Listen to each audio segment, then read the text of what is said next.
that this is a weight that they are carrying underneath those helmets and those shoulder pads as this scene plays out in Louisville. I spoke to coaches before the game, and they told me, what can the players do right now to lift this city up when players know that they have voice that matters there, and they said they can go out and win this football game. All right, Kelsey, thank you very much. And also of note, Chris Mack and that Louisville basketball team.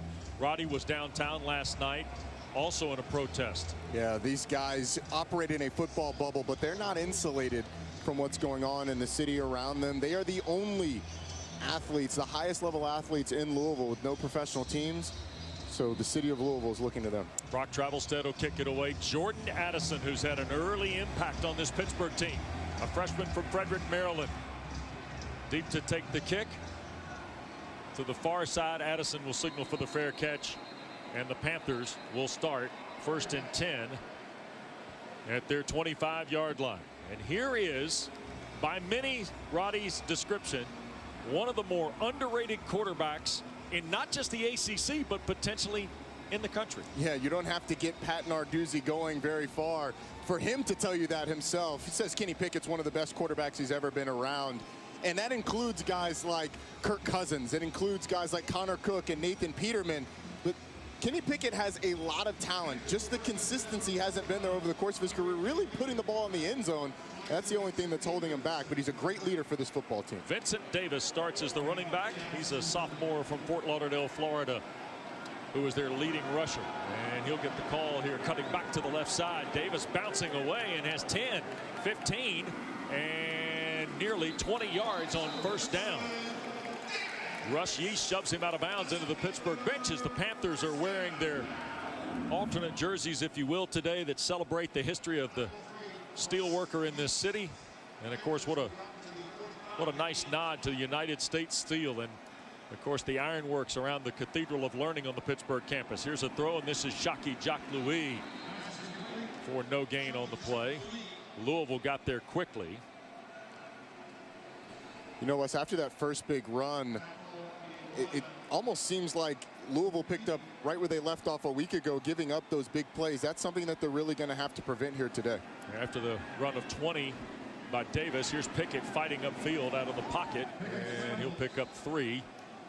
And Pittsburgh's headed to its first 3rd down. Etheridge and Avery, the 2 linebackers, make a lot of plays for Brian Brown's Cardinal defense. They certainly do. Very active in the middle, playing a lot more like Scott Satterfield's linebackers played at App State. Downhill attacking. Little tempo used by the Panthers here on 3rd down, and a quick throw to the near side. And this is the freshman Addison cutting into Louisville territory, and tripped up shy of the 25-yard line is Jordan Addison.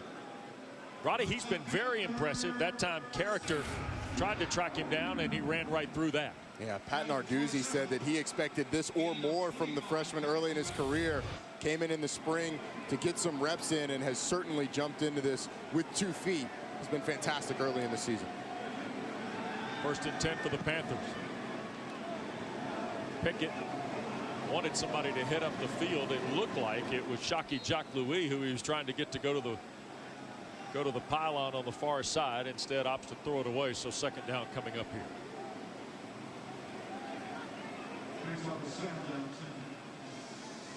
It's a good decision by Kenny Pickett there, not trying to force it. But you know, this Pitt offense last week against Syracuse got off to a little bit of a rocky start and was just really inconsistent. So far here today, it's looked like they are much more in sync early in this drive. 2nd in the full 10 for Pickett. To the far side and offline for Jared Wayne, who had a touchdown catch a week ago against the Orange.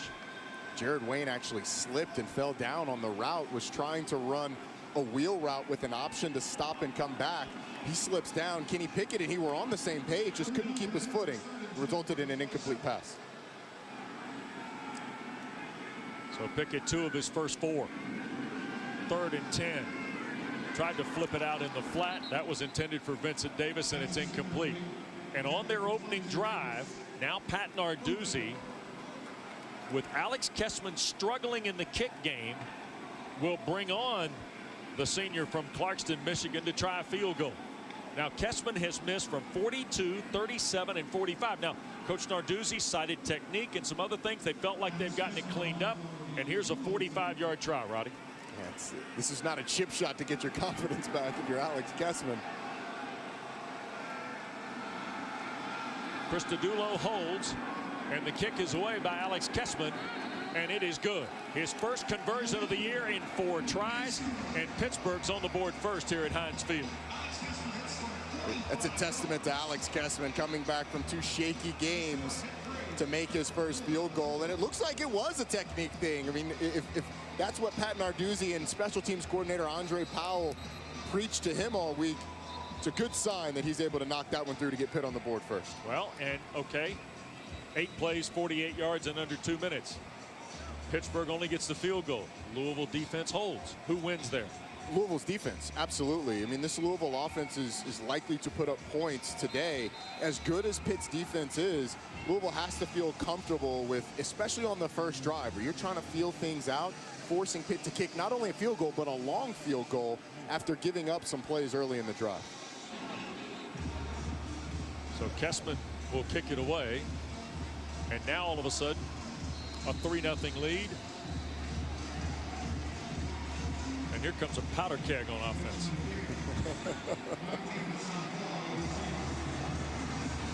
Kessman will drive it away. It is over the head of Hassan Hall, and Louisville will start from its 25-yard line.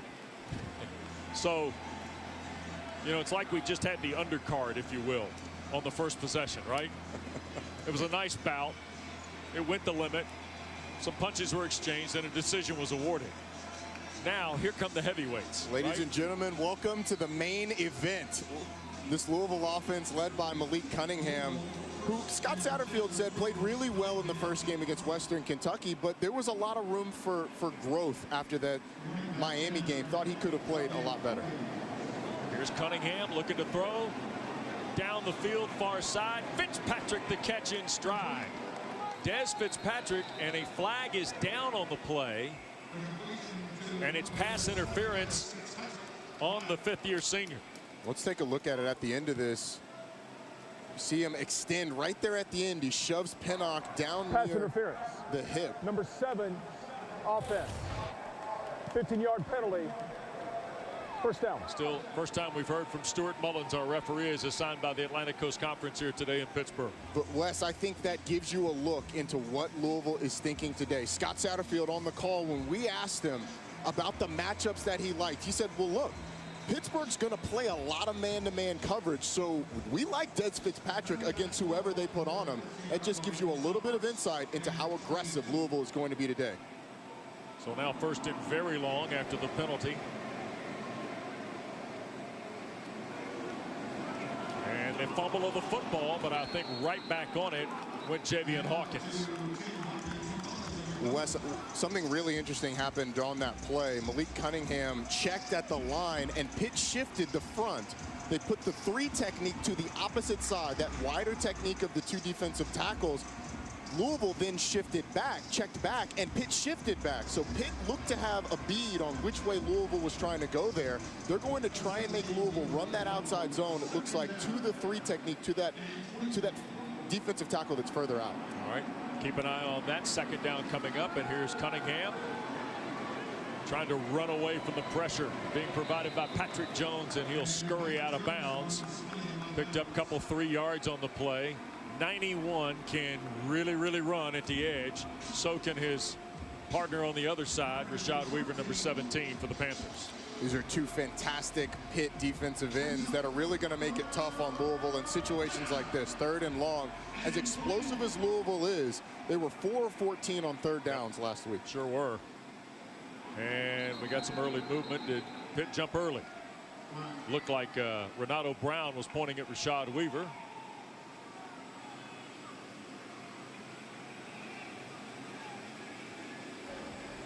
Offside. Defense. Number 91. Entering the neutral zone, causing an offensive player to react. 5-yard penalty. 3rd down. That's the aforementioned Patrick Jones. He's lined up typically today against Adonis Boone, a 6'5", 310-pound junior, wearing number 74 for the Cards. You get a look at Chesapeake, Virginia's Patrick Jones. Rashad Weaver gets the redshirt freshman Renato Brown. Here's 3rd and long for Cunningham and the Cardinals, and under duress, Patrick Jones will sack him. So Jones gets in, 8.5 sacks a season ago, and he picks up his first full sack of this year. Louisville went with man coverage on the back end, but Malik Cunningham didn't have any time. Look at Patrick Jones just shoving Adonis Boone into the backfield, into the lap of Malik Cunningham. That's what makes him so dangerous, that strength. He converted speed to power, deposited the left tackle in the lap of the quarterback, and makes the sack. Technically, Roddy, it's 3 and out for the Pittsburgh defense. Throw away the 2 penalties. Here's the punt. Travelstead, and this is Addison working back here to the near side and into plus territory, out of bounds near the 25 of the Cardinals. Pittsburgh with an early stand defensively against Louisville. They've already got a field goal and now plus territory. Geico, NC State, and number 20 Virginia Tech. With Dave O'Brien, Tim Hasselbeck, Katie George, who have their own cutouts at Lane Stadium tonight, by the way, Roddy. Do they really? Yes, they do. Here's Kenny Pickett, first down. In plus territory, throwing for the end zone, and overshoots Addison, who was covered back there by Marlon Character. It's interesting that Pitt gets the ball here on this drive. This is about where they stalled out last time. Mark Whipple opting early to go with the shot. Let's see what they go with here on second down. Second down. Here comes the almost like 2 tight ends, 2 receivers, and they're going to hand the ball, and this is Davis trying to get going. This is Vincent Davis. He and A.J. Davis, who is the more veteran of the 2 players, no relation, one from Cardinal Gibbons High School in Fort Lauderdale, that's Vincent, and Lakeland, Florida is the hometown of A.J. Davis, who's seemingly been in Pittsburgh a handful of years. Was their principal guy a season ago. So this is a big play, Wes, for Louisville's defense. I mean, think of the boost that they'll get with 2 stops here. Here's Pickett trying to find Addison again on the inside, and that got blown up, and that was C.J. Avery. The linebacker makes a tremendous play, staying in the middle of the field for coordinator Brian Brown, and again the Panthers look at a field goal. Well, on the first drive they gave up yardage to get to this area of the field and then came up with the big stop. Here the Louisville defense once again stands up and forces a field goal from Alex Kessman. So 41-yard try for Kessman. Kirk Christodoulou, the punter, will hold.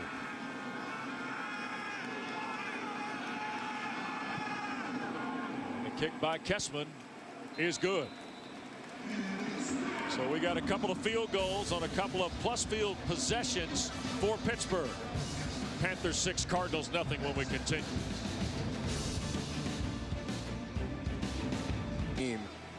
Despite giving up points, especially on that second drive, I mean, they were put in a tough position by the penalty on offense and the special teams return. And they stood tall, forcing a 3-and-out field goal. Yep. So Hassan Hall is deep to receive for the Ville, standing around the goal line. Russ Yeast is kind of the up back.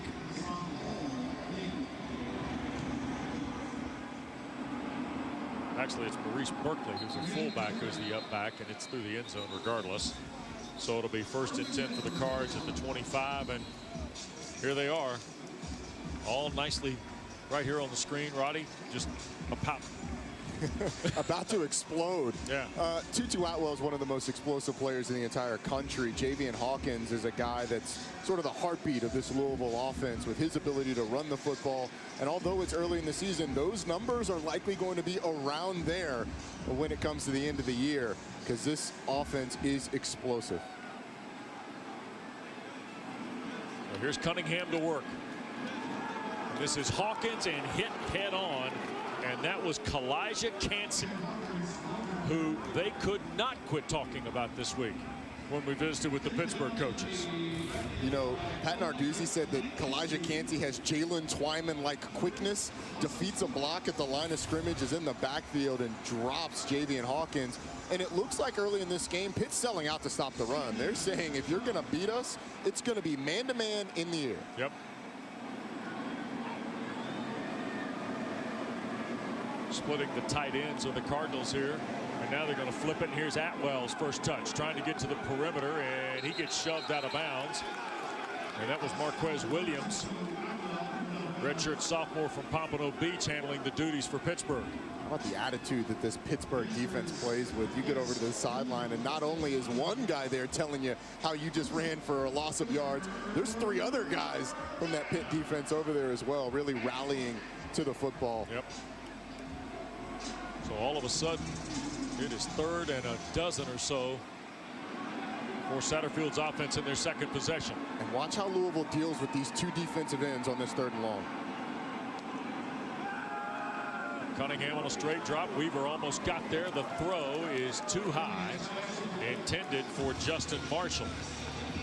So Marshall, the intended receiver, but it was well overthrown, and another 3 and out for the Pittsburgh defense. And you saw again, Wes, on 3rd and long, these 2 defensive ends gave Malik Cunningham very little time to throw the football. Louisville's not going to have time to go with a multi-route concept, go 1 to 2 to 3, or really go down the field. And Pitt knows that, so they're going to play tight man coverage. Louisville's going to have to figure it out after 2 3 and outs. Here is Jordan Addison, who has already made some plays to take the punt from Brock Travelstead. Or beg your pardon, that is Logan Lupo. I apologize. And Lupo hangs it high. And a fair catch call for at the 40-yard line. 6-0 Pittsburgh. Panthers will touch it again when we come back. He's got a couple of field goals, and that's a couple more than Louisville. In fact, the Cardinal offense has been stymied as we return to action, in Pittsburgh operating from its 40.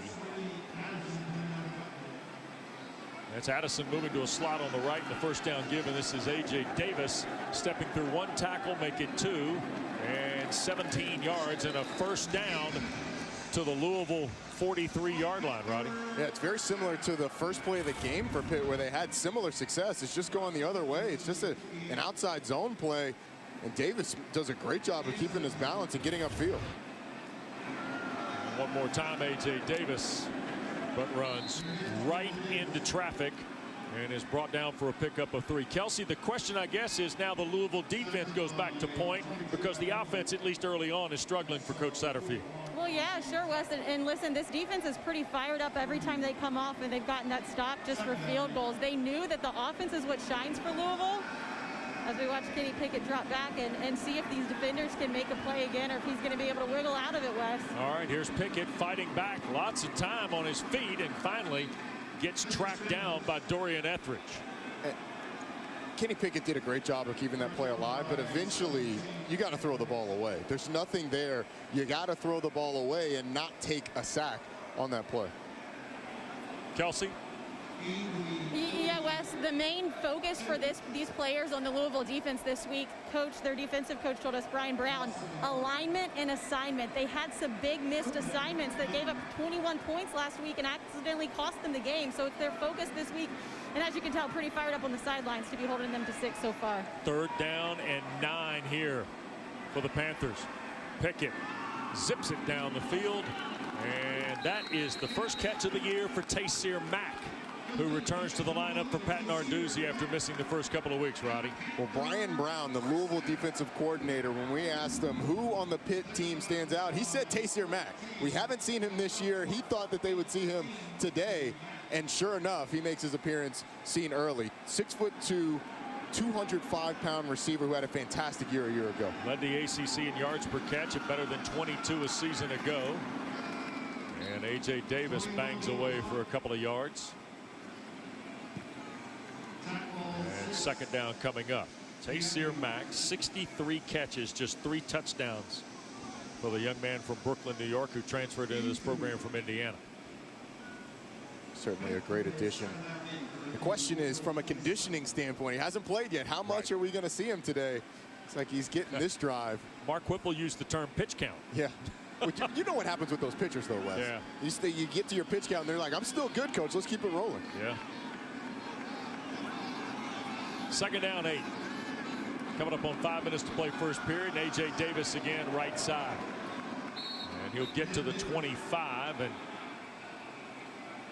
Yaya Diaby was also involved in the tackle. And Marlon Character again around the ball, the senior from Atlanta. So here's 3rd and 6 again, Roddy, for a team that, you know, Been fighting it a little bit on third down conversions. Pittsburgh 2 for 4.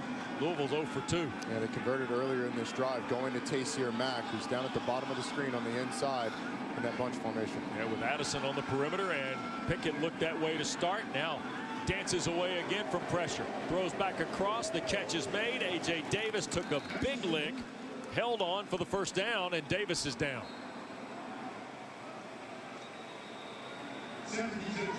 That was a big shot on the play by Marlon Character.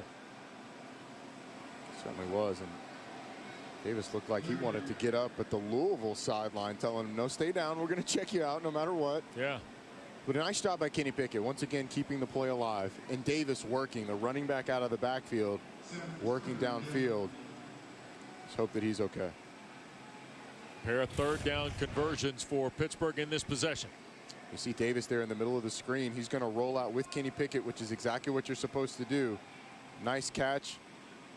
And a big hit from Character.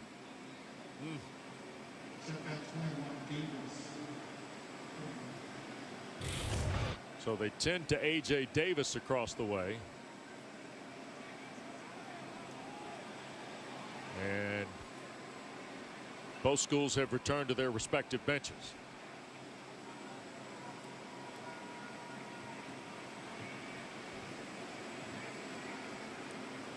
As A.J. Davis has tended to, Pittsburgh has done a nice job on their past 2 third downs. One was an on-schedule play where you throw to Taysir Mack, and then the second one's Kenny Pickett's improvisation ability, getting out of the pocket and finding a receiver. That's something that's a real strength for Kenny Pickett. He's an underrated passer on the run. Yeah. So I see A.J. Davis sitting up.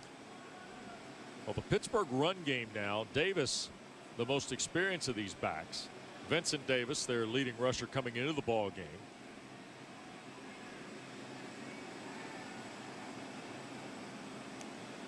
Daniel Carter, a young man they're excited about, who had 6 carries on the first 2 ball games coming in, was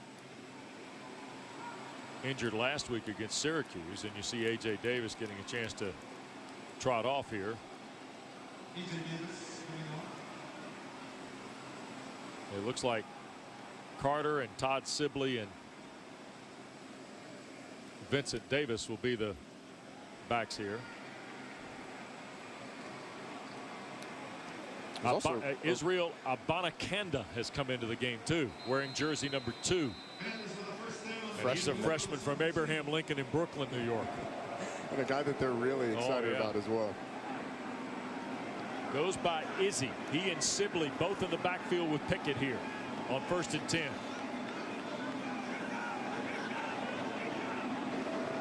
And they hand it on the edge, and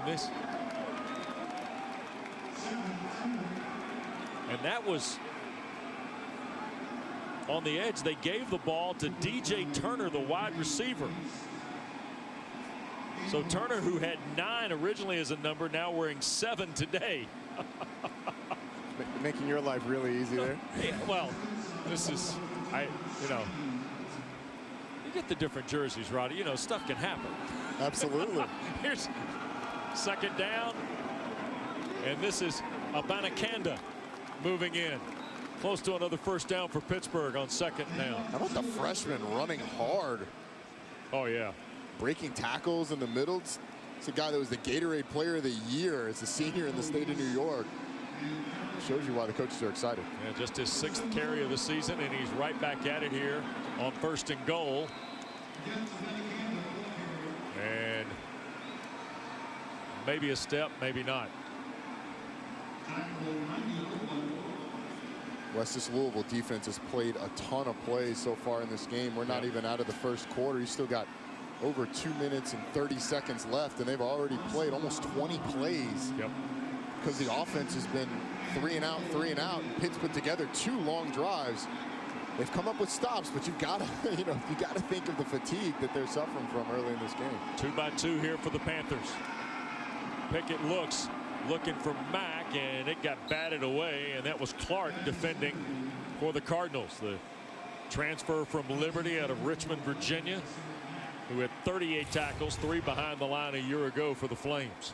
Watch the technique here. Stays on the close shoulder, knocks the ball down, Doesn't get over the top of Taysier Mack so he can make that back shoulder catch. Really nice job of not committing pass interference. There was some contact there, but on both sides. Jacques Louis and Addison to the top on the right side here, along with the veteran Trey Tipton. Here's Pickett. Pass and catch for the touchdown, and it's Jordan Addison in the end zone again, Roddy. Second touchdown catch of the season for Addison, the freshman from Maryland. And it was a really nice job of Addison running his route, both the first route and the secondary route. Watch Addison in the middle. He's going to run up, run a little stop right there, and then come back to the inside. Nice find by Kenny Pickett. Saw that Louisville defense drop into the end zone. Addison catches it right at the front. Point after by Kessman good. 12 plays, 60 yards, 4.5 minutes. And Pittsburgh now with a 13-0 lead on Louisville with 2:18 to play in the first quarter. They've been knocking on the door consistently in this first quarter. Finally able to get over the hump and get the ball into the end zone. Louisville had been so good on third downs. But Pitt converting 3 of them on this drive. Kenny Pickett's got a ton of time. And Addison, that's about as easy as it gets when you have the Louisville team dropping that far into the end zone. You talked about the variety of things that Louisville does because Kenny Pickett has been so experienced for Pat Narduzzi, right? The last 3 years. You're just spreading the field here and waiting to see who comes open, it looks like. But Mark Whipple's got a little more under the hood than that. Absolutely. You know, that route combination that they ran had a little bit of everything. If you got man, you was going to go to the inside. You had a double move. If you got zone, you had Addison or on the outside. Or he had the fade on the backside as well. So because you have Kenny Pickett, you are able to go with route concepts that allow you a lot of flexibility. All right, let's check with Kelsey on the play of freshman Jordan Addison.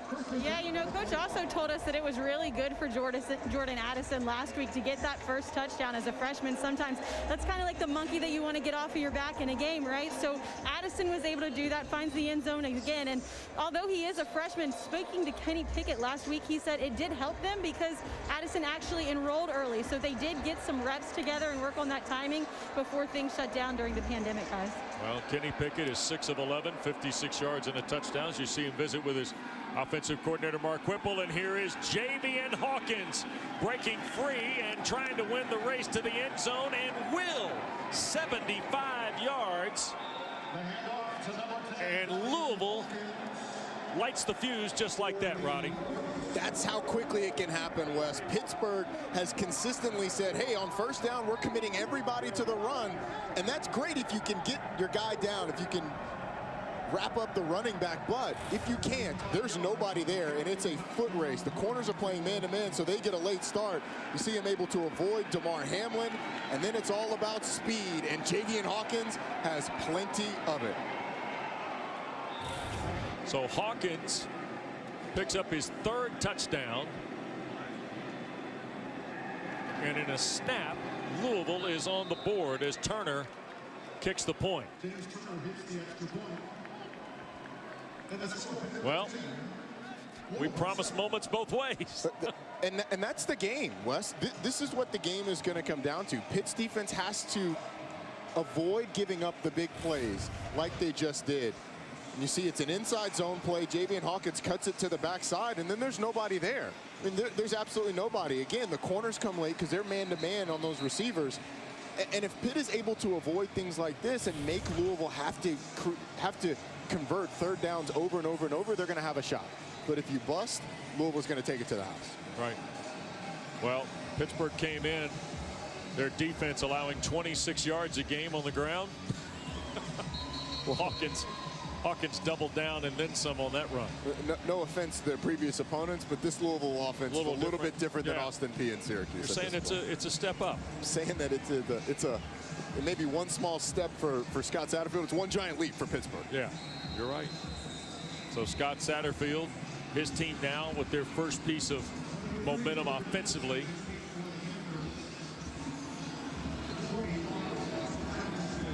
So here is Travelstead to kick it away.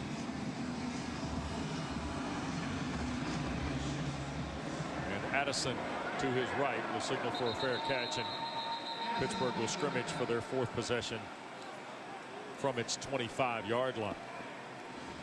Well, the Panthers have run 22 plays for 110 yards.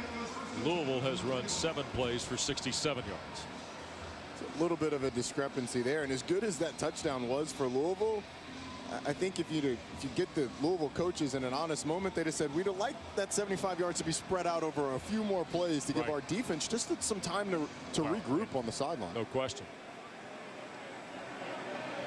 Time of possession's reflecting it. Pittsburgh's already got a 2-1 advantage there, Roddy. And I think procedure going to be the penalty here. So Stuart Mullins, the referee, is assigned by the ACC with just better than 2 to go in the first quarter. Offense. There was no time when all 11 players were set for 1 second prior to the snap. 5-yard penalty. First down. Interesting too, Roddy, because remember when we talked about with the Pittsburgh coaches this week the Culpepper to Harris play last week for Syracuse. Yep. Pat Narduzzi said specifically, as you look at Mark Whipple, former head coach himself, spent time in this city with the Steelers, and now obviously with Coach Narduzzi. He talked about the technique and the execution of the defense, much like some guys talk about the way their offense does those same type things. And the Panthers run it with Abanikanda. This is the third drive where they've started with that play, and they ran it on back-to-back, even on the false start. Yeah. That's what they were going with. Pitt has certainly seen something that they like on first downs with that stretch play. Here's 2nd and long for Pickett. Kenny has time, slings it here to the near side, and the catch made by Addison. He'll be short of the first down, stepping out near the 32-yard line.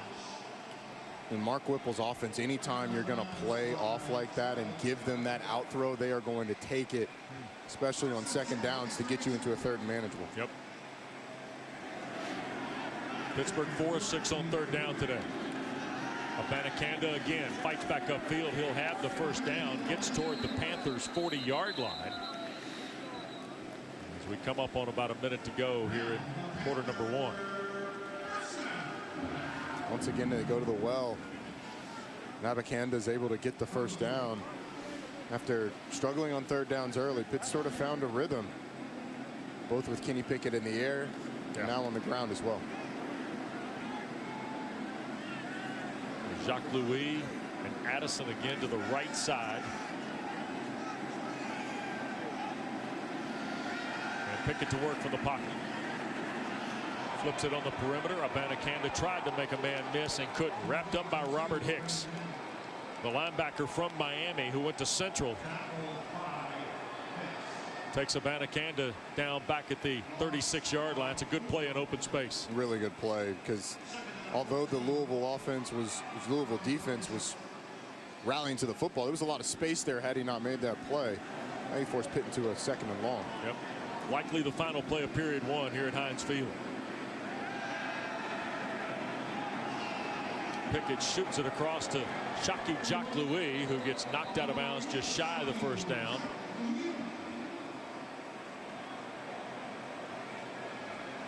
And a 3rd and short will be the first play of quarter 2 at Heinz Field in Pittsburgh. Well, Pittsburgh has had really good field position most of this first quarter.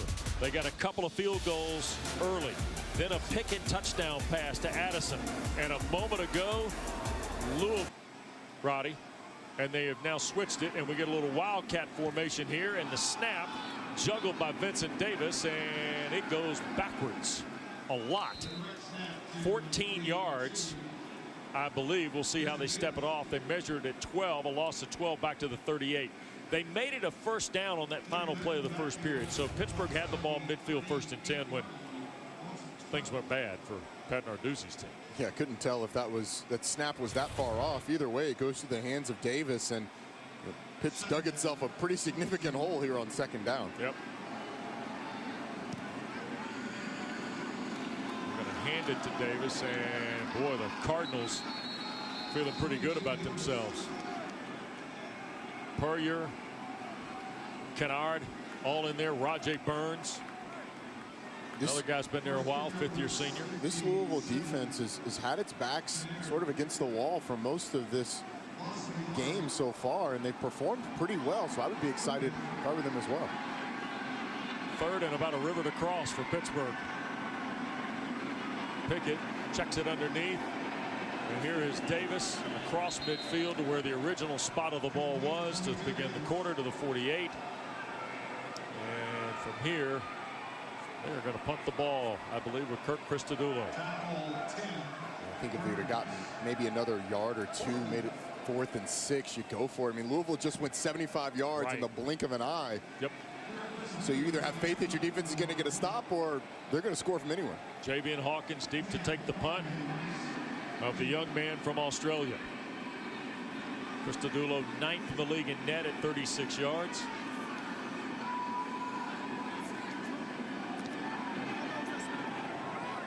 That is Rajay Burns, rather, not Javian Hawkins, I believe. Yep, that was Burns. Timeout on the field. 6-point lead for Pitt. Louisville from its 12 when we come. And then a great women's soccer rivalry. #1 North Carolina, #7 Duke, all tomorrow right here on ACC Network and on the ESPN app. Cards off their 12. Cunningham trying to run with it for the first time. And he will pick up 4 to the 16. He skated away from trouble early there, Roddy. Well, I like the play call from Scott Satterfield against this Pitt defense. Pitt's got everybody within 6 yards of the line of scrimmage. They're committing a ton of numbers to the run. So what do? You run your quarterback so that everybody can get out in front and block, and it gets them a nice gain on 1st down. Hassan Hall's come in. Cunningham to the pistol. That's Atwell in motion, and Cunningham wants to throw and was looking near side for Fitzpatrick, and now a flag has come in. Is that against Pinnock? I think it's going to be against Pinnock, and I'm not sure about that, Wes. Paris Ford will litigate on behalf of the Panthers secondary. It's Stuart Mullins will give us the interpretation. Pass interference. Number 15, defense. Spot foul and an automatic. 1st down. Pat Narduzzi not particularly happy with the call either. Well, it looked like Des Fitzpatrick stopped and Jason Pinnock was right on him, and then the ball was thrown upfield, and so when Fitzpatrick tries to go, he runs into Pinnock. That's a tough call against a cornerback. 1st and 10 at the 27.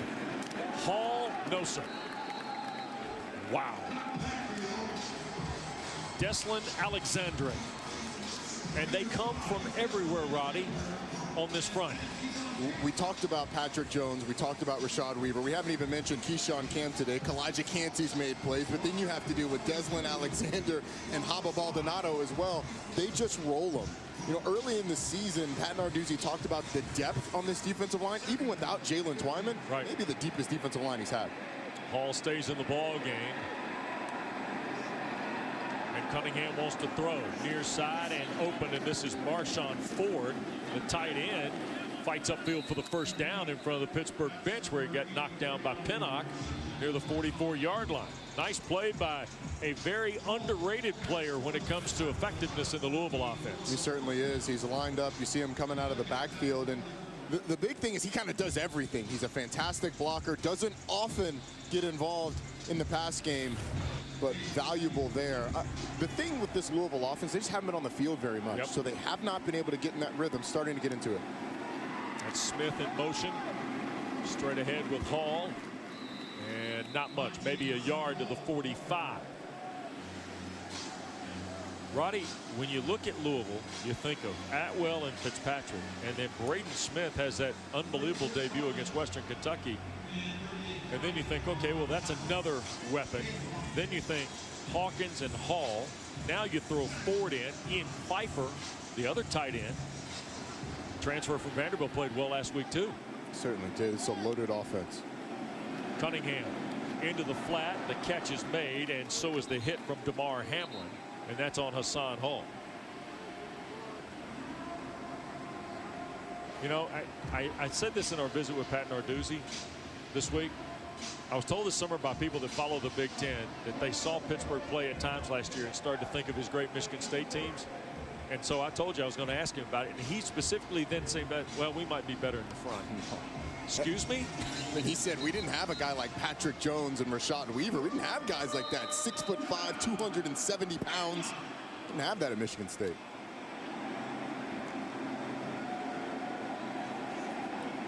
Then he rolled off like 4 guys that he had in East Lansing that got drafted. Yeah.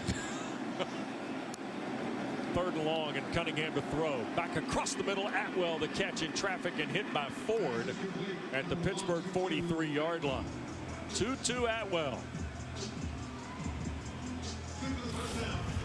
You know, Scott Satterfield kind of told us what Pitt likes to do when they bring pressure. You go 3 deep with 2 under.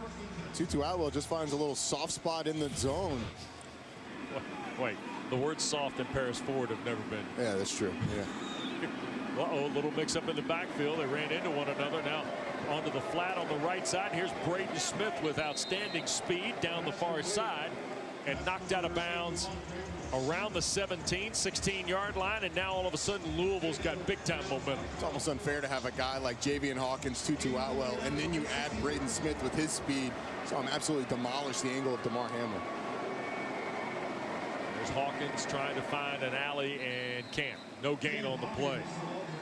The front goes to work again for Pittsburgh. Rashad Weaver was there when he got a Panther down, and that's Chase Pine who's slow to his feet. There's Rashad Weaver, who was the National Defensive Player of the Week after his season debut against Syracuse last week. A couple of sacks, 3 plays behind the line, and 7 stops. Loss of a half yard. Cunningham to throw here on 2nd down. Back up into the pocket, and the hit made. Servassier Dennis, the sophomore from Christian Brothers Academy in Syracuse, New York. That's up. He makes the all name team, all ACC name team without a doubt. Makes a nice play there. And Louisville's had a couple of opportunities where they've actually gotten some guys open downfield, but Malik Cunningham just hasn't had the time to find them. Hawkins is the running back with Cunningham. This is 3rd and long. 6-point ball game with 8.5 to go. Got here in the first half. Tutu Atwell in the slot to the top. Braden Smith in the slot to the bottom. Cunningham tries to escape and cannot. It looked like Keyshawn Camp was the guy wreaking havoc against the right side of Louisville's offensive line here. It's interesting that you have these 2 great defensive ends who push the pressure, and then you have the guys up the middle that keep the integrity of the pocket, so that if Malik Cunningham does climb, they run right into some of the big guys. You were right, Wes. Keyshawn Camp in the backfield forcing that. 38-yard try for Turner, his longest of the year, 40 last Saturday night against Miami. Trying to cut it to a 3-point game.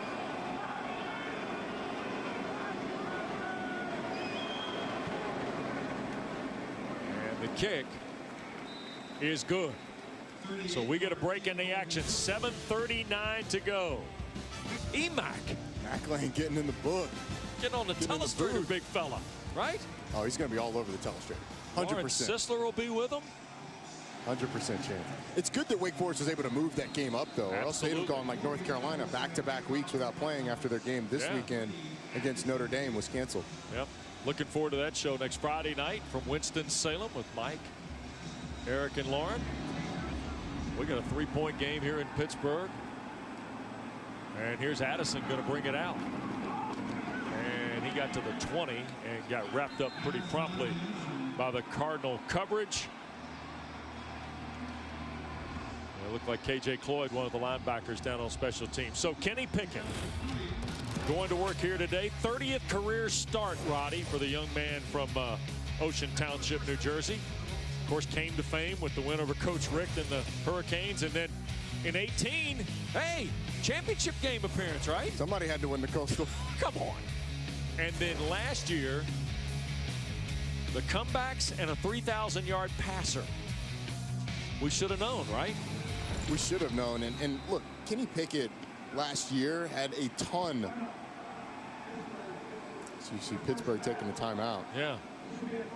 Kenny Pickett had a ton that was added to his plate with Mark Whipple coming in as offensive coordinator. In 18, that year that we talked about, only 310 pass attempts. Last year, in 2019, 469. You're talking about 159 more pass attempts. And by the way, Wes, that came in 2 fewer games. Only played in 12 games last year. So there was a ton added to his plate with this new Mark Whipple system.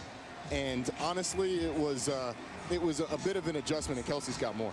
Yeah, we talked to Mark Whipple about him as well. He said not just the player he is on the field, also a tremendous leader off the field. Paris Ford says he had one of the best camps of anyone, despite all the circumstances surrounding this pandemic. And also, guys on the other side are talking about him. Louisville's defensive coordinator says he can throw the football. He's as good as any of these other quarterbacks. We know Pat Narduzzi has been high on his quarterback, Kenny Pickett, but he's also being noticed by coaches and players on the other side as well. Recognition well deserved. I think it's a great statement of the four-year college player. Yep. Right, Roddy? I mean, it's just the guy who's been there. He continues to develop. And really, it's the long game of the college football player. It certainly is. He's now played under a couple offensive coordinators in vastly different systems where what he's asked to do is vastly different. And Mark Whipple has done a fantastic job of tutoring Kenny Pickett and using his strengths. I mean, he gets Kenny Pickett on the run. He's an athletic guy. He's got a cannon for an arm, and he asks him to make some of those throws. I've been impressed watching him over the course of his career. Well, and look at the numbers from 18 to 19 and Mark Whipple's arrival. You're talking about a team that was a typical Pat Narduzzi team, running the ball 64% of the time, to almost the complete opposite, where they ran it 46% of the time a year ago. 3-point lead for the Panthers. Feels like a big drive for Pittsburgh. Ball deflected in the air and almost intercepted. Jared Goldwire, the big senior, after it looked like Abdullah got a hand on it, Yasir Abdullah. And then they're going to say Louisville got it, looks like. And now they're going on the field is a fumble recovered by the defense. First down. Oh, my. So Stuart Mullins, it's been called a fumble. Abdullah got a hand on the ball. Jared Goldwire recovered it.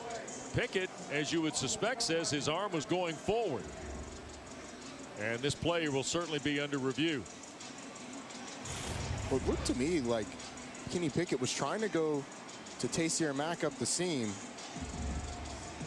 Yeah, I think that's going to be overturned and be declared an incomplete pass. His arm clearly going forward. He's trying to go to Taysir Mack right up the middle. Right. The question is the ball knocked out before his arm starts coming forward?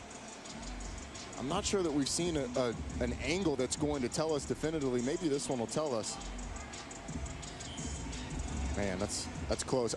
I would say that it looks like his arm is going forward, but Wes, I'm not sure there's enough to overturn it.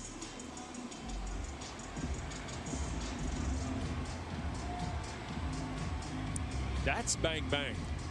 And that's the thing, because it's bang bang, is it clear beyond a reasonable doubt, if you will, that his arm was going forward before that ball was knocked out?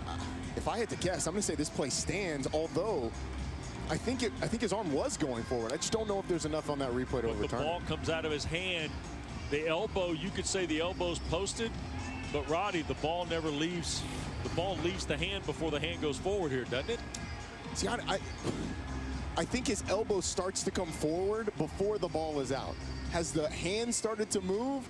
I mean, that's what the referees are going to have to decide. And again, that's why I keep going back to this probably stands. The call on the field becomes so important during this review because you have to be able to overturn it. Jared Goldwire, who looked like he was getting ready to make a big 300-pound play, big athletic play, ends up going to get credit if this is indeed confirmed on the field.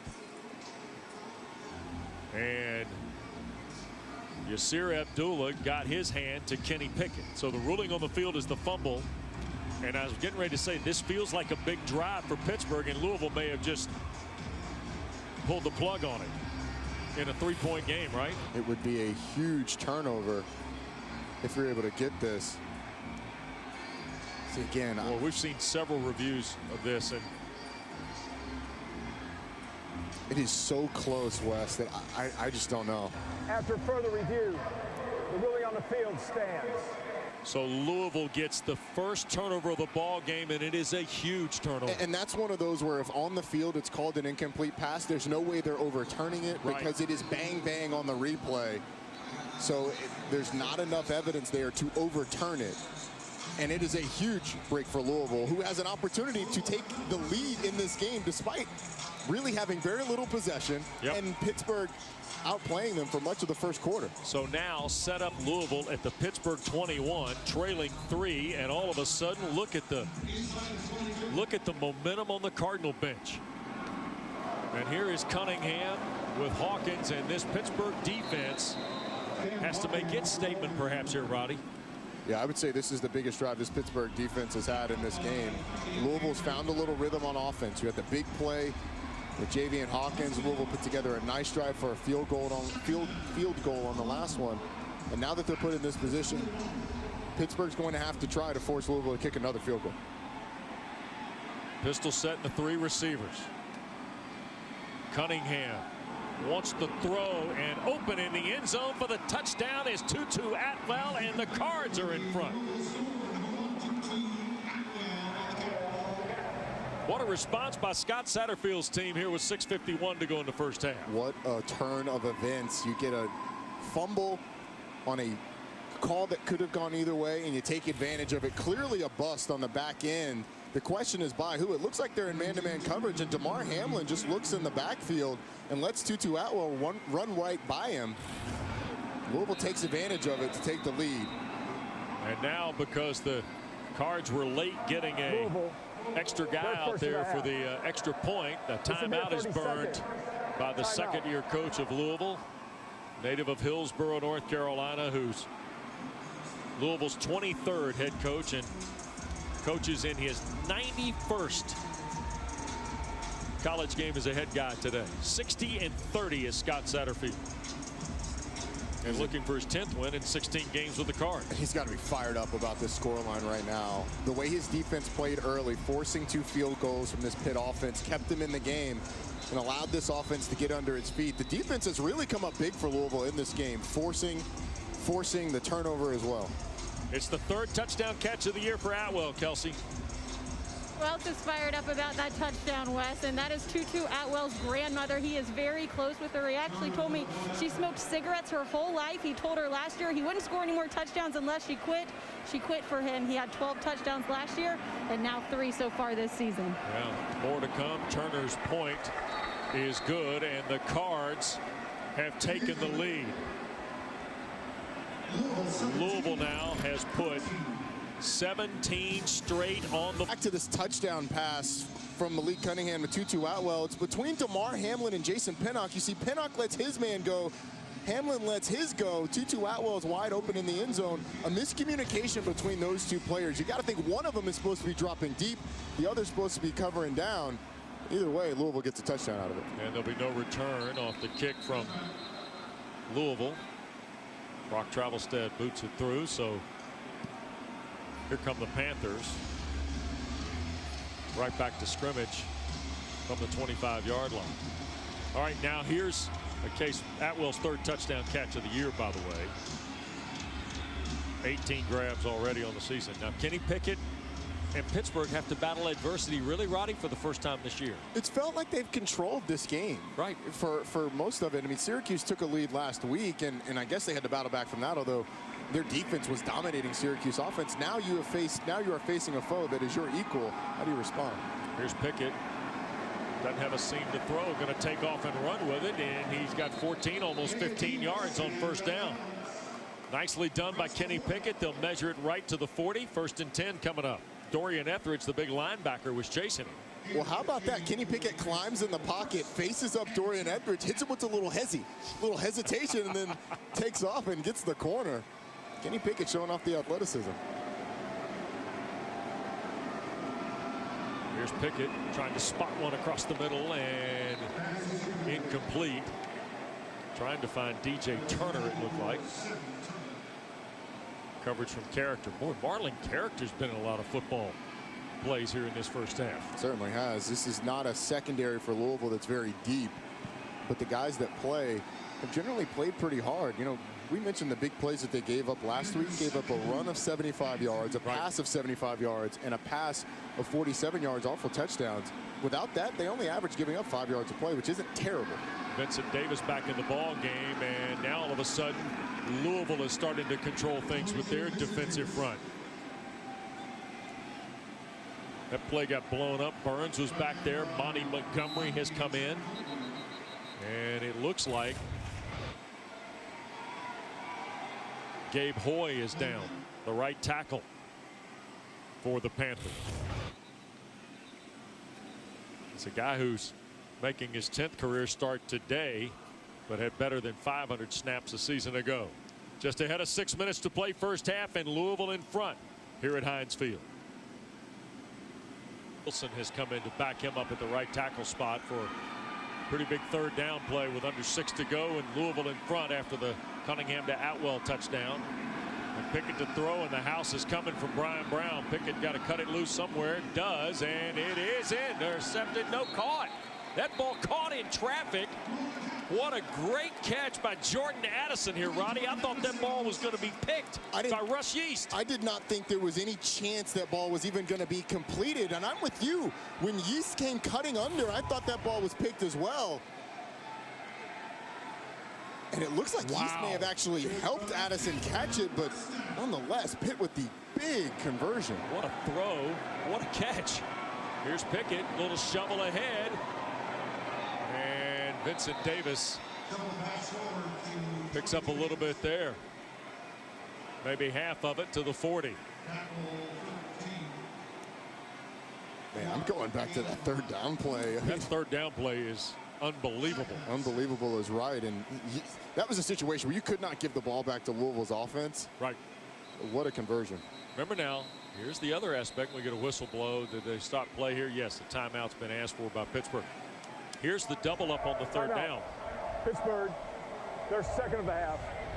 This is a 30-second. You're going to give Louisville the ball back sub 5 minutes. Yep. And guess who gets the ball to start second half? Louisville.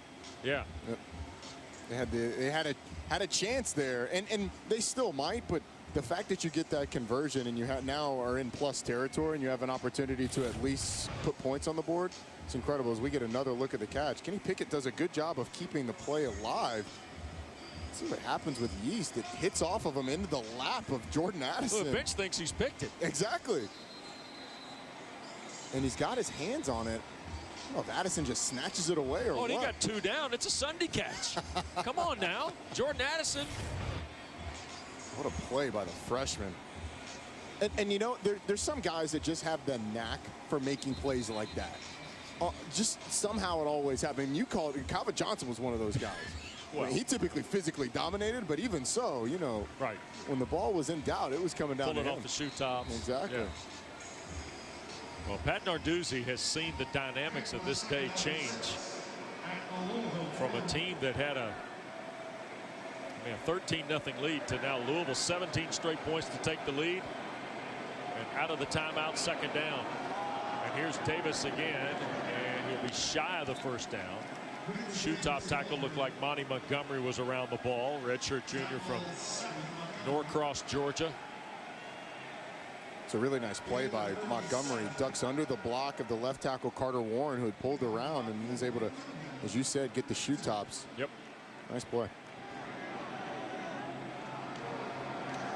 Hand this to Davis with a flag down. It's a first down for Pittsburgh, and Vincent Davis bouncing away toward the 25.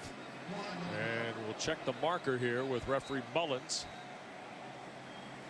Kenny Pickett walking toward Mark Whipple at the Pitt bench here as we sort out the flag.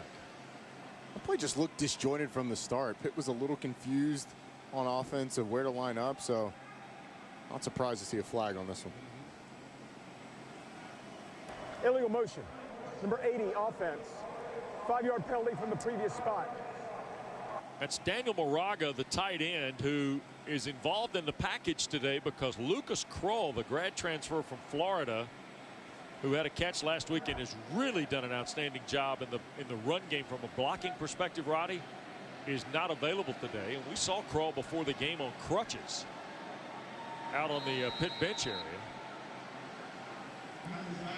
Kroll is a guy who physically can run, 6'6", 260 pounds. Just sort of get his feet under him, but yeah, he was on crutches, and so Pitt's got to dig more into that tight end depth here today. So they go the redshirt junior Moraga, who cost him the first down play there. So now it is 3rd down and 7. And here's Pickett, a little delay shovel, and that was Turner, but going nowhere because that got handled very well by Rajay Burns. And here goes Pittsburgh with 3:38 to go, and the Panthers are going to try for 4th and 5. I like the decision of Pitt to go for it here. Louisville has looked potent on offense. You mentioned they get the ball first in the second half. So go ahead and go for it and rely on your defense. If Louisville's able to get the ball back to come up with a stop. See what Pickett has planned. Cards bring a couple extra guys. There's the throw. Mack the catch, a first down. Taysir Mack to the 25. He spun off, stayed on his feet. He's going to go to the end zone, and it's going to be called a touchdown. It looked like Yasir Abdullah had him on the ground. Mack went ahead and kept going just in case. And just in case may have given Pittsburgh the lead. Wes, if this stands, it's going to be a drive of almosts for this Louisville defense. I could not tell there if his knee hit the ground, but the referees didn't see it. And he gets to the end zone. But think about it. You have the almost interception. Then you have the almost tackle that leads to a Pittsburgh touchdown. Holy smokes. 8 plays, 75 yards, and 340 if it stands. But, of course, we're going to go under review here. And we just showed you the replay. It was bang, bang again, just like the play with Abdullah and Pickett a moment ago. And how about Yasir Abdullah? Makes the play on Pickett and then has the would-be tackle of Taysir Mack. Yeah, it's this drive has been very 2020, if you will. Yes, it has, Roddy. Yes, it has. See the catch there. Let's see if we can get a look. I don't see his knee hitting the ground. I think Taysir Mack was completely right in continuing. And here's another look. Watch the knees. Left one certainly does not hit. The right one is the one that's in question. It hits the top of the shoe. Does not hit the ground. Does not hit the ground. So again, from the looks that we have seen so far, it is going to stand. It's a nice job of Taysir Mack playing through the whistle, and a great call on 4th down by Mark Whipple. Right. There's a levels concept on the backside. You had a dig above Taysir Mack, who was coming across on the drag. Mack gets the catch. Kenny Pickett finds him and delivers. Let's see if this one shows us anything we haven't seen. See, He's either going to be down at the 25 or Pittsburgh's going to have the lead. Well, with that, you can't see it definitively on that anyway. So this is another one where nothing else is going to stand from what we've seen so far. A 40-yard touchdown pass on 3rd down if it stands.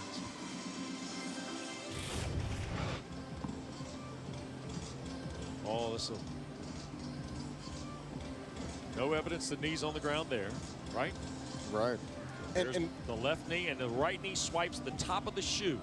Certainly does not hit the ground from that angle. And you have to commend Pitt. You know, in a year that's really weird, the guys that. After further review, the ruling on the field stands. So that means it's a touchdown for Taysir Mack in Pittsburgh. In a year that's been really weird, you've had guys had to sit out games for different reasons. Rashad Weaver comes back last week and is fantastic, and Taysir Mack in his first game back this week has made his presence felt. Yep. And shown why he was one of the best receivers in the conference a year ago. So whatever Pitt's doing to get their guys ready to play, it's working. 2 catches, 53, and a score. And now Kessman to try and make it a 3-point lead. And the kick is away and good.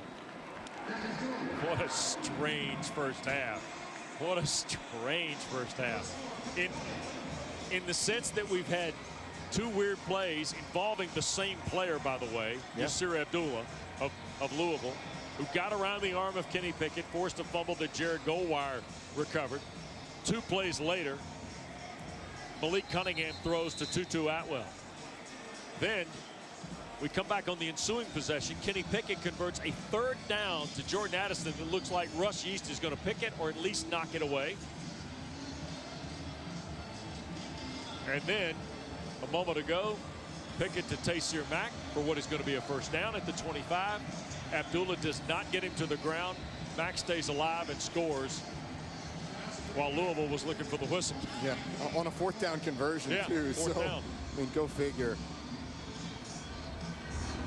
So that's where we are with 3:11 to go, and the Cards watch it bounce into the end zone, so they will start from their own 25-yard line. Louisville, by the way, will get next week off before a Friday night game in Atlanta against Georgia Tech.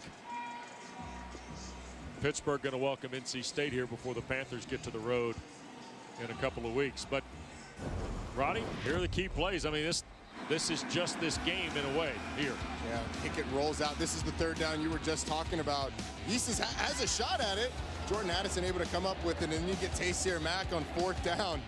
Spins around, keeps the play alive, and gets to the end zone. And here is Cunningham trying to take the deep shot for Atwell, and a flag. No flag on the play. There was collision with Pinnock. And it'll be second down and 10. And we're trying to find Tutu Atwell and take a shot down the field on a deep over route. The ball was thrown behind and he tried to spin around. Right. That's a good call on the no flag. But again, Malik Cunningham under a little bit of duress when he's trying to get that ball away. How about Randy Bates, the defensive coordinator? He brings Patrick Jones and Rashad Weaver in on second down. Here's Cunningham dropping back again, hit by Jones as he throws, and Fitzpatrick can't pull it in over the shoulder, coming toward the Pittsburgh bench. So now third in the full 10 with under 3 minutes to go. And a 3-point lead for Pat Narduzzi's team. You mentioned Camp and Weaver coming in on second down. You bring those guys in on second down so they don't have to play what you think is going to be a run on first down. Keep them fresh for this one. Right. The third down where you've got 3rd and 10. Expect Louisville to go with something that doesn't allow those guys to tee off. A screen, some sort of shovel. Something that takes advantage of the aggressiveness of this Pitt defense. Cunningham dropping back. Weaver had him for a moment and runs him right into a teammate. And that's Phil Campbell, the 5th-year senior. But that one gets halfway in the book for Rashad Weaver, Roddy. It absolutely does. Rashad Weaver absolutely dominated off the line. And that's why, if you're Louisville, you got to take advantage of the shots like you got on second down. Des Fitzpatrick gets open on that play, just a little overthrown. You put yourself in 3rd and long, and nobody in the country wants to be against 3rd and long with Rashad Weaver and Patrick Jones rushing the passer against you. You bet. Lupo hangs it high, and it will hit and take a Louisville bounce, and Addison's going to walk off from it. So the Cards will down it inside the 25 at the Pittsburgh 23 with 2:07 to play here in this first half. Pat Narduzzi has 1 timeout remaining. Scott Satterfield has 2 as we go down the stretch. And remember, the Cards will get the ball to start the second half. As you see that offense huddle up around Mark Whipple. And Jimmy Morrissey, the center, brings him out in his 39th career start today. Big number 67, the former walk-on. And there's a look at arguably one of the nation's best pivots. He certainly is. He's been a good player for a long time here at Pitt. Yep. Pickett on first down. Quick shot. Shockey Jock Louis steps out of bounds after 5. By the way, quickly on Morrissey. Jimmy Morrissey, he and Kenny Pickett on the same page a lot. Jimmy Morrissey said earlier this week, most guys before the game get fired up, they listen to rock and rap and things like that. Jimmy Morrissey, every once in a while, soundtrack to Jersey Boys. Same thing that you do to get ready for the games, Wes. Well, more Sinatra, but thanks, you're there. You're close. Here's the catch. Falling to the ground is Davis. That'll be a first down at the 36-yard line. I went back and double-checked that one to make sure I was right, too, before I told you that he listens to the soundtrack of Jersey Boys. Can't put him out there like that without being spot on. I double-checked it. 1st and 10. Pickett trying to get away from pressure. Slips up and will get forward to the 40 with 1:21 in a moving clock. Remember, Pittsburgh's got 1 to use. Diaby, the tackle, tripped him up. I like the rhythm that Kenny Pickett's been in. A couple of easy passes early. Got some yardage on the scramble. Get this 2-minute offense going. Almost a minute to go. Pickett going to cut it loose, and almost a great catch. Moraga, the 6'3" tight end, almost hauled it in with Character banging away in the secondary. How many times have we called the name of Marlon Character? But it looked like Moraga, as you said, had that ball in his hand. He had it controlled. Character shaken up, too. Shaken up. So Marlon Character, and the clock will stop with 63 seconds left, and 3.5 dozen awaiting Pittsburgh. But they're going to check on the corner, the #1 junior college safety in the country a couple of years ago at Northwest Mississippi College, Marlon Character. He got landed on. Watch when Moraga lands. He lands right on the legs of Character, and man, it's 225 pounds coming down on your leg, and it's exactly where Character was grabbing.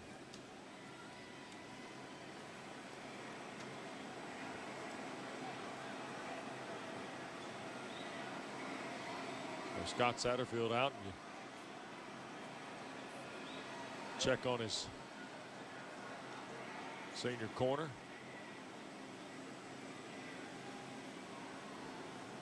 And the state of Pennsylvania is no fans at any events. So Pittsburgh has essentially played these 3 games and the one next week against NC State, Roddy, I think, without any fans. And it's created a unique environment that both Pat Narduzzi and Scott Satterfield talked about this week. And Kelsey, you were here last week for the Syracuse game. It's very ominous in some respect, isn't it? It is. There's a few times during the game, Wes, where you really notice it. A couple of the players on the Pitt sideline earlier were jokingly turning around and trying to get the crowd hyped up. It's very weird when they run out. Coach Narduzzi told us last week that he was talking to his guys like, hey, do we want to go to the middle of the field like we normally do as if we're running through the band, or do we just go straight to the sidelines? And Jimmy Morrissey's like, Coach, let's just go straight to the sidelines. Let's not do anything extra. We've got the fog this week. Let's go straight to the sidelines and play football. But you do, once you're watching this game, guys, I will tell you, you do get pretty locked in and forget sometimes that it is empty. No question. So here's the 3rd down and 6 play for the Panthers. By the way, Character helped off the field, got off under his own power. And procedure on Pittsburgh. Full start. Number 3, offense. 5-yard penalty. Well, the true freshman Addison. Unforced error there, turns 3rd and 6 to 3rd and 11. And now this changes things. Do you go with the run play to try and draw out one of those timeouts that Scott Satterfield has and punt the ball away, or do you try and be aggressive and run the risk of an incomplete pass? Yep. It's going to be a throw, and it's batted at the line of scrimmage, incomplete, trying to go to Taysir Mack. Goal wire, big 9-0 in the white. Got his hand up on it. And so with 58 seconds left, Kirk Christodoulou will try and drive one away here.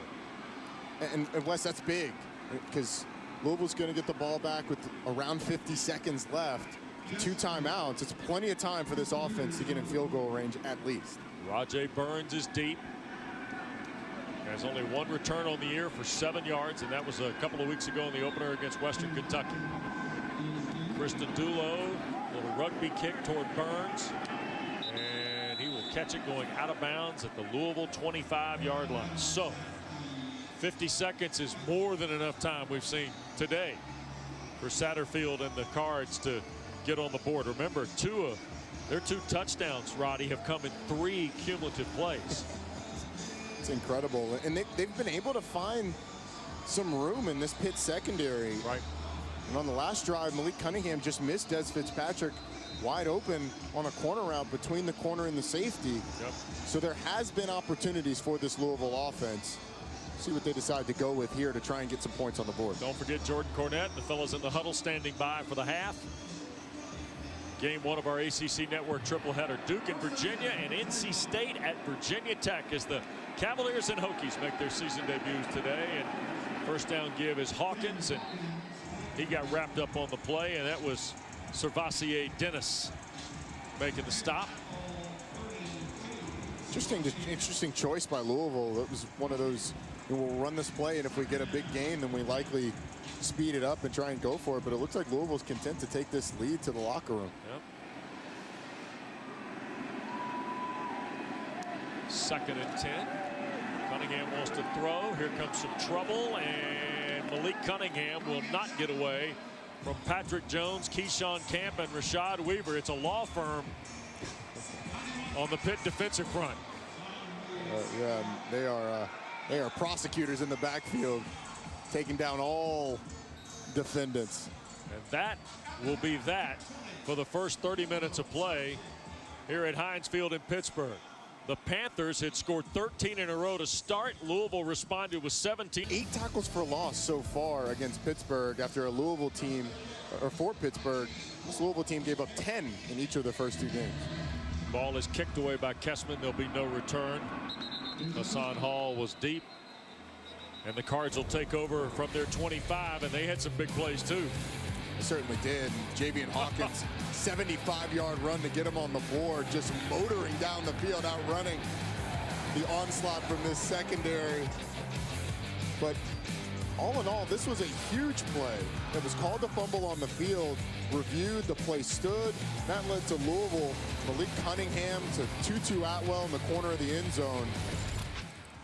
It's a Louisville team that really survived Pitt getting after him in the first quarter to bring it close. Ooh, trying to get Hawkins started. He spun away from Jones and got hit by Camp and then a couple of others, Kelsey. Yeah, he's talked to Scott Satterfield about what he liked from his team in the first half. He said defensively they were playing solid, but they have got to get off of the field. He says Pitt's defense is just kicking their tails. They've got to find a way to change that in the first part of this second half. He says right now this drive is very important. They've got to find a way to get some points on the board. Well, that time Cam Bright finished off the work of Patrick Jones, and now 2nd and long. And now Cunningham trying to go up over the top, and it's intercepted. And it's picked off, and coming back is Marquez Williams with the interception. And Pittsburgh's going to end up with plus field possession after the turnover by the Cards. Justin Marshall, the intended receiver. And it looked like Marshall had a step on Pinnock. As you see, this is what Pitt does. They get the ball and they go and dunk it when they get an interception. But watch this. Marshall has a step. Pinnock just plays it really well. Kind of does a little veteran move, shoving him just past the ball, and then picks it off. It's not pass interference. The receiver's got to be strong and go up. It's a nice job by Marquez Williams. Excuse me, I think I said Pinnock earlier. Getting the interception. So the turnover with 14-13 to go here in the third. On the second snap. And here's Davis back to work. Vincent Davis on his 7th carry of the day. This thing's out of control, by the way. How excited they get. That's awesome. That's one of the better things. Like, yeah. You got props all over the place. I like the turnover dunk. The turnover dunk, yes. Kenny Pickett on 2nd down and overthrows Jared Wayne on the cross. So 3rd and 5. Roddy, we were getting ready to talk about the premium of the Louisville possession. And all of a sudden we get a turnover. And now here's Pittsburgh with a 3-point lead in early quarter 3. And a chance to do some damage here, but you got to get this 3rd down taken care of. Well, Kelsey had barely finished the sentence of Scott Satterfield saying that he needed to get points out of this drive before the interception came, and that just shows you how important he thinks it is for a good start to the second half. Now bringing pressure on 3rd down. Pickett rips it from the pocket, and that's caught. That's the tight end Moraga, and that's a first down to the 21. Almost got him in the first half on what would have been a fantastic catch. Character back in the ball game made the tackle for the Cardinals. Remember, he had left shaken up late in the first half. Yeah, he had. It's good to see him back, and this Pitt team now has a chance to put points on the board and really make Louisville chase. Pickett escapes up the field. Kenny Pickett gets a first down inside the 20 and then gears down about the 18-yard line.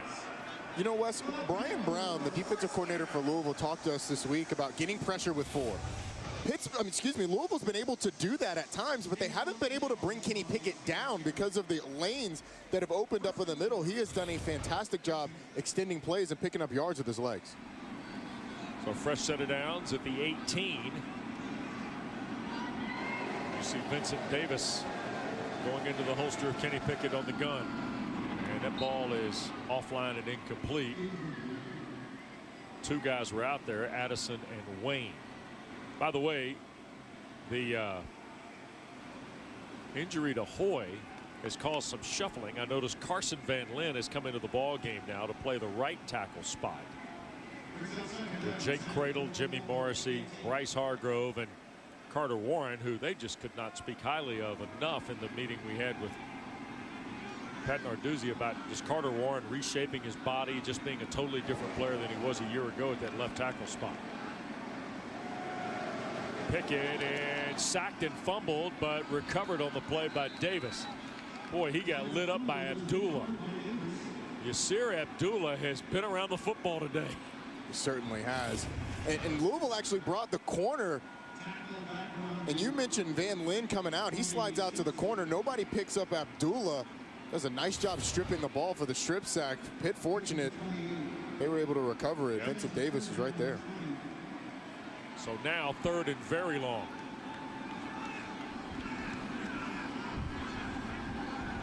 Cards bringing 4. They'll slip it here to Davis on the near side, trying to get something in the screen game and cannot because Monty Montgomery lowered the boom.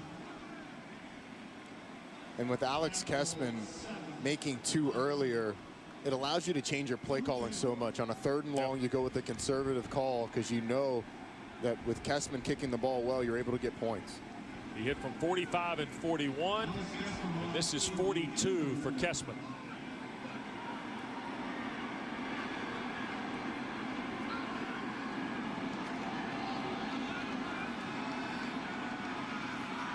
On the near hash mark. And the kick is good. So 3 field goals for Alex Kessman today. And now the lead expands. Oh. Let me tell you, I know the answer. Usually these things come into blind and I don't know. And there's no way in the world I would have gotten this. Glad you said that. Said to clear the air. And I concur, by the way. Yeah. I would not have gotten this either. It's a tough one. Yeah, this is a tough one today. This is 500 level trivia in week 3, right? You have a good hint for this one? Well, obviously it involves a participating school in the game we have. I'll also say it involves one of the most controversial national championships in the history of college football. Wow, now that's a nice pull. That's a very nice pull on your part. I think that's a pretty good hint. It is a very good hint. All right, here's Louisville now down 6. The interception only cost him a field goal. And boy, Javian Hawkins outside of the 75-yard run has had a hard time getting started today, Roddy. He has really been bottled up, Wes. This Louisville team has struggled early in downs because of all the numbers that have been committed to the run game. Before that carry, Javian Hawkins had 68 yards despite having a 75-yard run. So that should tell you about the rest of his day outside of that long run.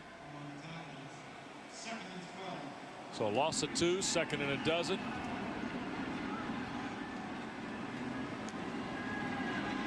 And a play fake from Cunningham. Cuts it loose. Fitzpatrick the catch. And a first down as he stiff arms Williams to get to the sideline at the 37.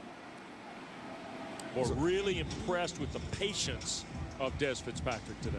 Yes, it's been one of those days where the balls have not come all that often, but he did a really nice job on that route. They run so many verticals that he really sold it, and in tight man coverage was able to break off and get open. The timing was there. That was an excellently executed play. Yep. Pistol set on a 1st and 10. Hawkins trying to get the zone to the edge, and boy, Pittsburgh really rallying to the football. Servassier Dennis was over there. Looked like that A.J. Woods had come in the ball game. He was over there from the secondary. You know, looking at Chase Pine, that's another guy that makes a lot of plays. That outside zone play is the staple of this Louisville offense. It's what they run most often. It's how it's what everything works off of. They have not been able to get that going at all today. Cunningham looking for the quick throw and the 6th sack of the day.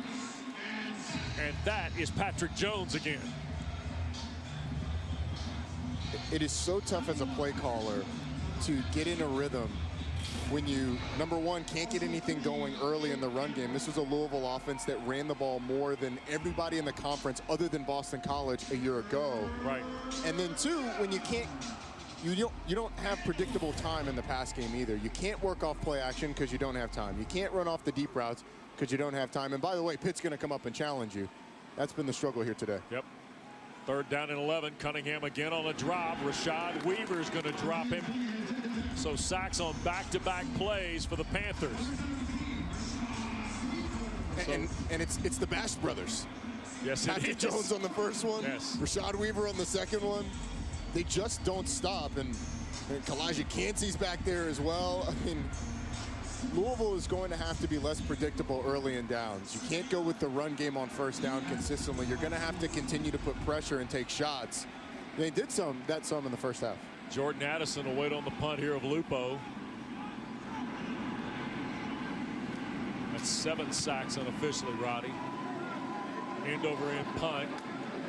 And Addison could do nothing but watch it roll dead. It'll be touched up by the Cards and Abdullah at the 25. Well, they came in here with a lot of notoriety and have delivered today. Rashad Weaver out of Cooper City, Florida, gets the ball back for his team next.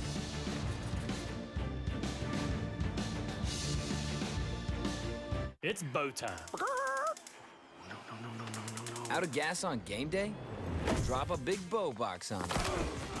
Feed a family of 4 with 8 pieces of chicken, biscuits, fixins, and tea. It's bow time. Hey, man, I really appreciate that Patrick price on my insurance, Jake from State Farm. Being a champ has its perks. Here's the deal, Patrick. State Farm offers everyone surprisingly great rates. Let me repay the favor with some field passes. Come on. No favors, just great rates. Okay, fine. I'll let you wear the ring, but only for a day. When you want the real deal, like a good neighbor, State Farm is there. I'm Doug Hirsch. You may already know that GoodRx can help you save up to 80% on your prescriptions. Unfortunately, many Americans can't get to a doctor right now. The good news is that for many health issues, you can see a doctor online. It's easy. Just go to GoodRx.com, and with a few clicks, you'll be treated by a licensed medical professional, all from the comfort of your own home. Visits are confidential and affordable. Need a prescription? Your doctor can send it to your pharmacy or have it mailed to you. Get the healthcare you deserve at GoodRx.com. Have you heard of Nuts.com? It's the best-kept secret of savvy snackers all over the country. Incredible nuts, dried fruits, organic snacks, and gluten-free treats. There's something for everyone to love, including fast delivery. Best pistachios ever. Love the dried peaches. Can't stop eating them. White chocolate toffee cashews are awesome. The holy grail of honey sesame sticks. So tasty. The quality has made me a customer for life. I'm nuts about you guys. With so much to love, check out Nuts.com. It's bow time. Out of gas on game day? Drop a big bow box on it. Feed a family of 4 with 8 pieces of chicken, biscuits, fixins, and tea. It's bow time. Welcome back out to Pittsburgh, and the Panthers on top right now, 23-17. This defense getting all kinds of pressure up front. 7 sacks already. And guys, they're doing it without Jalen Twyman, who opted out this offseason. I had a chance to talk to one of their former star defensive linemen about what it's been like. He told me on Saturdays he turns his phone off, sits around, watches the players throughout the week. He's still in the group chats. He's talking to them about what he sees that they've done last week, what the team should expect against their opponent. He said he is so dialed in and working hard right now, training to get ready for the NFL draft. Also still completing his college degree, guys. All right, first down carry, and this is Abanikanda getting started. Not much there. Kelsey, I found the fact that he stays is locked in, and Roddy, that may surprise people because you hear opt out and you think not connected, not tied to the thing at all, and that's not the case, right? No, not the case at all. He's incredibly tied to these guys, and Paris Ford said the same thing. Look, we understand he made a decision for himself that he needed to, and Jalen told me it was hard. Really, it didn't have to do with COVID for him. It had to do with the fact that he wants to take care of his family. And a lot of these other NFL guys, NFL hopefuls, had opted out and getting ready for the draft, and now that's something that is on his radar and down working in Florida right now. All right, Twyman joins a list of guys. Some elected this week with the return of the Big Ten, Roddy, to try and opt back in. Rondell Moore of Purdue, Rashad Bateman of Minnesota, 2 of those guys. But you saw a list of guys. Kennedy Brooks at Oklahoma, big list there. I mean, so. And with Kelsey's story and talking to Jalen, I thought the most interesting thing is the fact that he said it had nothing to do with COVID. He wants to be able to take care of his family. And that's what a lot of these guys face. And we don't know the family situations of a lot of them. And the opportunity to declare pro and be able to make money to take care of your family is certainly something that weighs on the minds of all of it. And as Kelsey said, with Jalen, it certainly did with him as well. So they've stopped, and Stuart Mullins has got the headset on here, just past the midway point of quarter 3. And I think they're looking for a potential targeting violation here. And Rajay Burns right there, Roddy. It's one of those that's... This is a Abanikanda. So he is a runner. I would not consider him a defenseless player. You have to have an indicator of targeting, which is a launch, a thrust from a crouch. I don't necessarily see the indicator. He certainly does lower the head and strike, but is it an attack? We've seen many of these. Declared this year that there was no attack in the targeting. I just see that. I don't see the attack there, Wes. I don't see the indicator. I don't see the launch, the thrust. There was a slight lowering of the helmet, but I don't know if that's going to qualify. Right. I just don't see enough there for it to be confirmed, because you have to confirm every part of it for it to be declared target. Yep. Now, folks at home watching the ball game may say, well, wait a second. We had the crown of the helmet hit the other front, but the parts leading up to that is what we're talking about. After further review, there is no foul for targeting on the play. There you go. Down. If we can, our director Tim Sutton here will run through that one more time, because I want you to, this is a good reminder that what the action is, Roddy, has to be preceded by certain things. Yeah, you're asking if you do see an indicator, which is a launch, a thrust from a crouch, or a lowering of the head, is it then an attack with the crown of the helmet? And that's that word attack is what I think. Even if you do see the indicator, the lowering of the head, I don't see the attack there. So a good call by the referees, and honestly, it should be reviewed. Yep. But ultimately a good call. Third down nonetheless here for the Panthers after the play. Pickett steps up, zips it across the middle of the field in a big collision with Jared Wayne, and now a flag has been thrown there on the hit by Yeast. And Character was involved, of course, because Marlon Character seemingly been around the football all day. That was a big hit. I'm interested to see what the call was, what the call is. It's one of those bang-bang plays that's so big that you, again, go to targeting. Was there the potential there? Came in a little bit late, but looks like these referees are discussing. Yep. And the question on the review.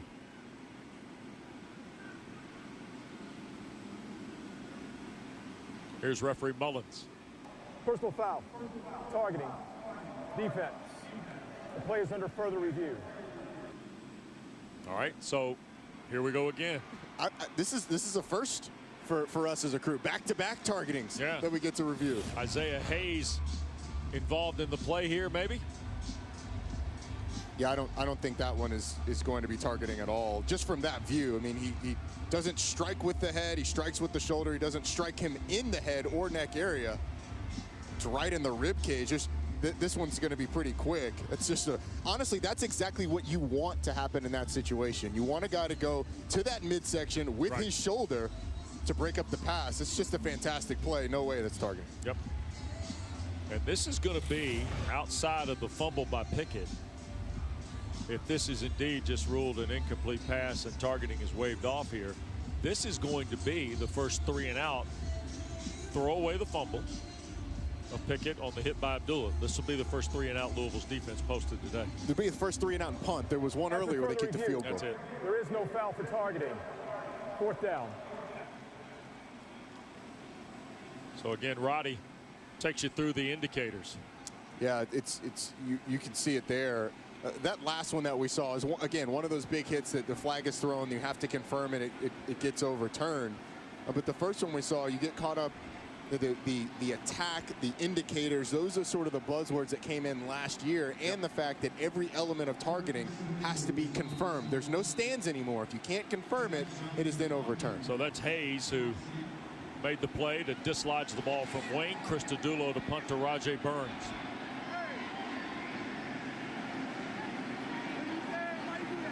Still a 6-point game here at Heinz Field. And Kirk Cristodulo gets a leg into this. Burns back at the 19. Looking for some room, and we'll get to the 25, and we're going to play on from Heinz Field. Number 21 Pittsburgh. BYU defeated Pitt at Venerable Pitt Stadium 20-14. The turf was as hard as a parking lot. Here is Cunningham, first down shot downfield. Tutu Atwell, and it's broken up on the play by Damar Hamlin. And Roddy, as they say, let's roll the videotape. Robbie Bosco, Adam Haysbert, 50 yards late in the fourth quarter. Lavelle Edwards' team wins 20-14. BYU wins the national championship that year, despite Washington having, I don't know, maybe a harder schedule. I don't know. It's controversial, but anyway. I got to tell you, it does my heart good to see the old Pitt Stadium turf. First time these two schools played, Roddy. October 9th, 1976. The Panthers were second in the country. Some guy from Western PA carried it 30 times for 130. Tony Dorsett. But it was Dorsett then. Before everybody knew how to pronounce his name. Right. So with this Louisville drive, I like them taking the shot on first down. Malik Cunningham didn't have enough arm to get it out to Tutu Atwell, but I like that mentality of attacking. They still find themselves in another third down where Pitt's going to call a timeout, but those guys on the edge were getting ready to unleash. Pittsburgh, their first of the half. Well, okay. This is a 30-second timeout. So the 6-point lead, and of course 33 is on the one of the banners here, one of the great banners they've got at Heinz Field. You see with Dan Marino and of course Larry Fitzgerald, and on the other side they give you Mark May, Jimbo Colbert, Bill Fralick, Mike Ditka, Hugh Green, who was one of my all-time favorites. Yeah, as a kid growing up. What a crew that they've had come through here. Larry Fitzgerald's going to play as long as Brady is, isn't he? Seemingly. All right, you mentioned the first down throw from Satterfield's team. Yep. Okay, then take me through the logic. If you're going to throw it on first down, the premium then on the second down play, you got to get more than what, 4? Well, it's huge. The thing that you're counting on when you throw it on first down, they got the matchup they wanted. They got Tutu Atwell and Damar Hamlin. You just got to be able to complete the pass. I mean, Tutu's got Hamlin by 3 or 4 steps, but because the pass is underthrown, it's incomplete. I actually think it was a decent second down gain. You're right, getting 4 yards and making it 3rd and 6. Cunningham hitting 64% of his passes coming in, is 50% until the throw here for Hawkins, who slips down ahead of the chain at the 34. So Pittsburgh. And we'll see Louisville now to 4th and 2, and I like that Scott Satterfield is at least thinking about this. It looks like he's going to send the punt team on, but I would not have been surprised if they had gone for it. I think down 6, the way your defense is played, they have not been getting run over by Pittsburgh. Nope. So the way the defense is playing, and you have faith and punt the ball away, but that was getting close to the part of the field where you're thinking about going for it.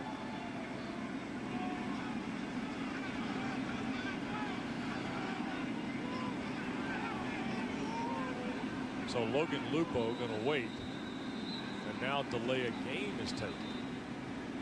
Delay of game. Offense. 5-yard penalty. 4th down. They were trying to make Pittsburgh jump. Nobody budged, right? That's what it looked like. It's the only reason you would even take that 5 yards. I mean, this is kind of turned into a field position game. Well, the Panthers did leave the defense on the field. Thinking of that. And it only took that brief pause at the Louisville bench for that to happen, by the way. Yeah.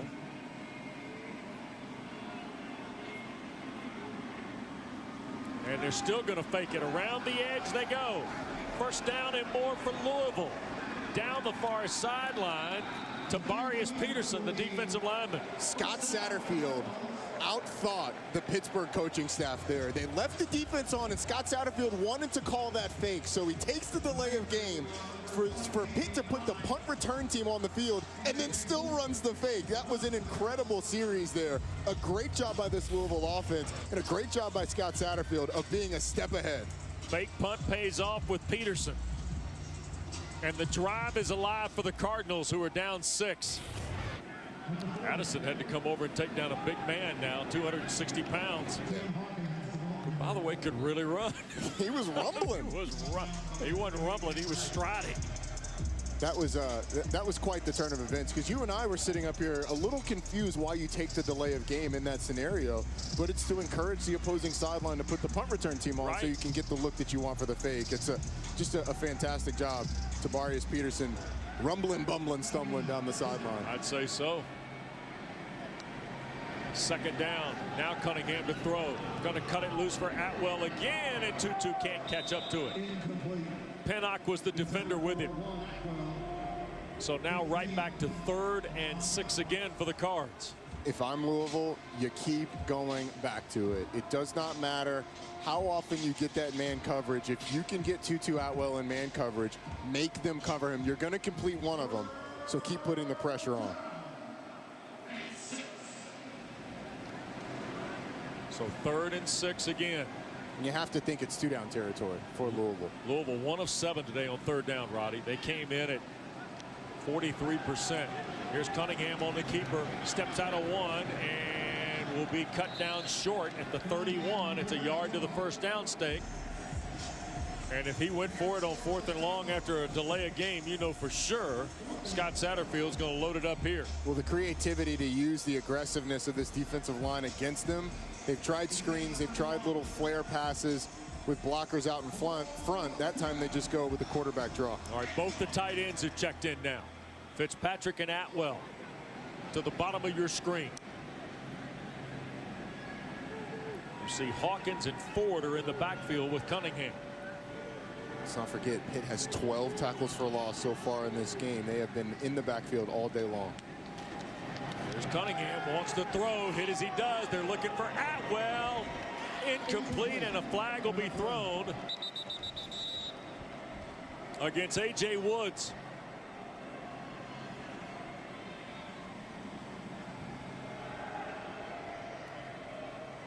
And Louisville gets to extend the drive on the penalty here. Again, you keep going to it. Pass interference. Number 25, defense. 15-yard penalty and an automatic. First down. You read man-to-man coverage and you just throw it up. And it's either Tutu Atwell is going to win it, or if you underthrow it, you get what just happened to A.J. Woods, who is beat. And because he's beat, doesn't recover to turn around for the football. Runs into Tutu Atwell, and no doubt. Atwell gears down a little bit, too. Well, it's smart. You are taught as a receiver in that situation to go back and attack the ball or slow down and wait for it right where it is. Don't keep fading. Draw that contact. Here's Cunningham setting again, trying to throw the backside for Pfeiffer, broken up by Ford. So now Satterfield's really starting to dive into the book here a little bit. Tried to go with the tight end throwback there. Paris Ford was all over it. That was actually a pretty dangerous pass by Malik Cunningham, because Ford may have come away with the pick had that ball been thrown accurately. He's had 2 in 2 games already.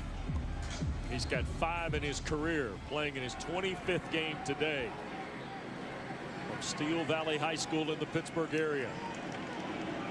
Here's Hawkins trying to slide through traffic, nowhere.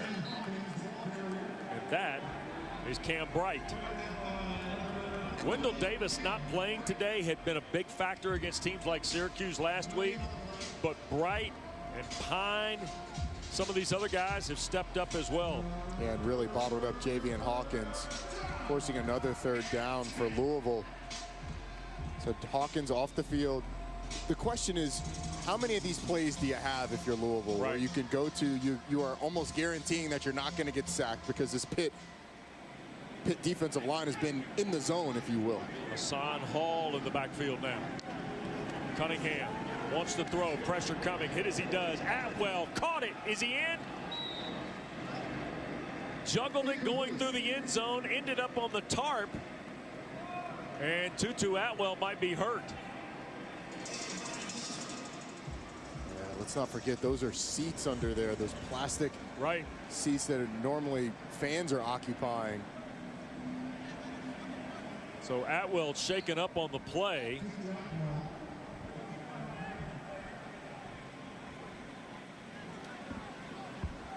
And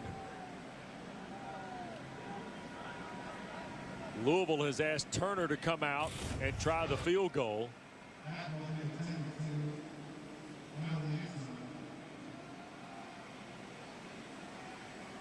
Atwell never had possession of the ball.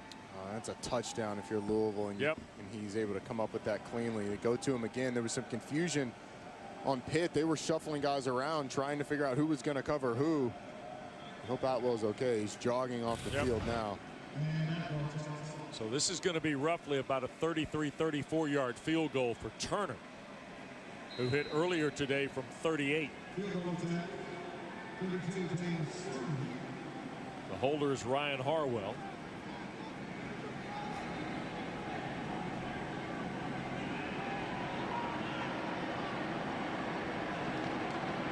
The kick is away and right down the seam. So the field goal cuts it to 3 at 23-20. Roddy with 6:01 to play in the third. Yeah, and Louisville really seemed to figure out what they wanted to do on that drive, and that's find wherever Tutu Atwell is, find the one-on-one matchup if Pitt's going to play man-to-man, and go to that consistently, and it almost paid off in a touchdown. Well, Roddy and Kelsey, we had a great visit with Pat Narduzzi this week, who talked extensively about just this defensive culture and mindset that he has with this football program, and particularly that unit this particular year, but also the fact that it's kind of the way he grew up. He played for his dad. Look at this great picture at Youngstown State, middle 1980s. Pat and his dad, Bill Narduzzi. And then Coach Narduzzi ultimately got into coaching. And he lost his dad at an early age. His dad was, I think, said early 50s, right, when 51. He passed away? Yeah. Yep.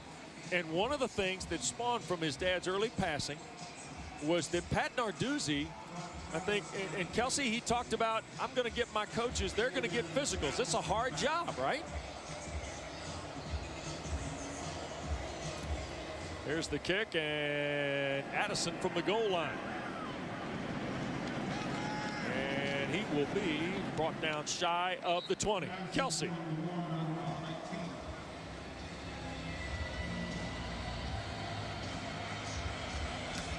Yep.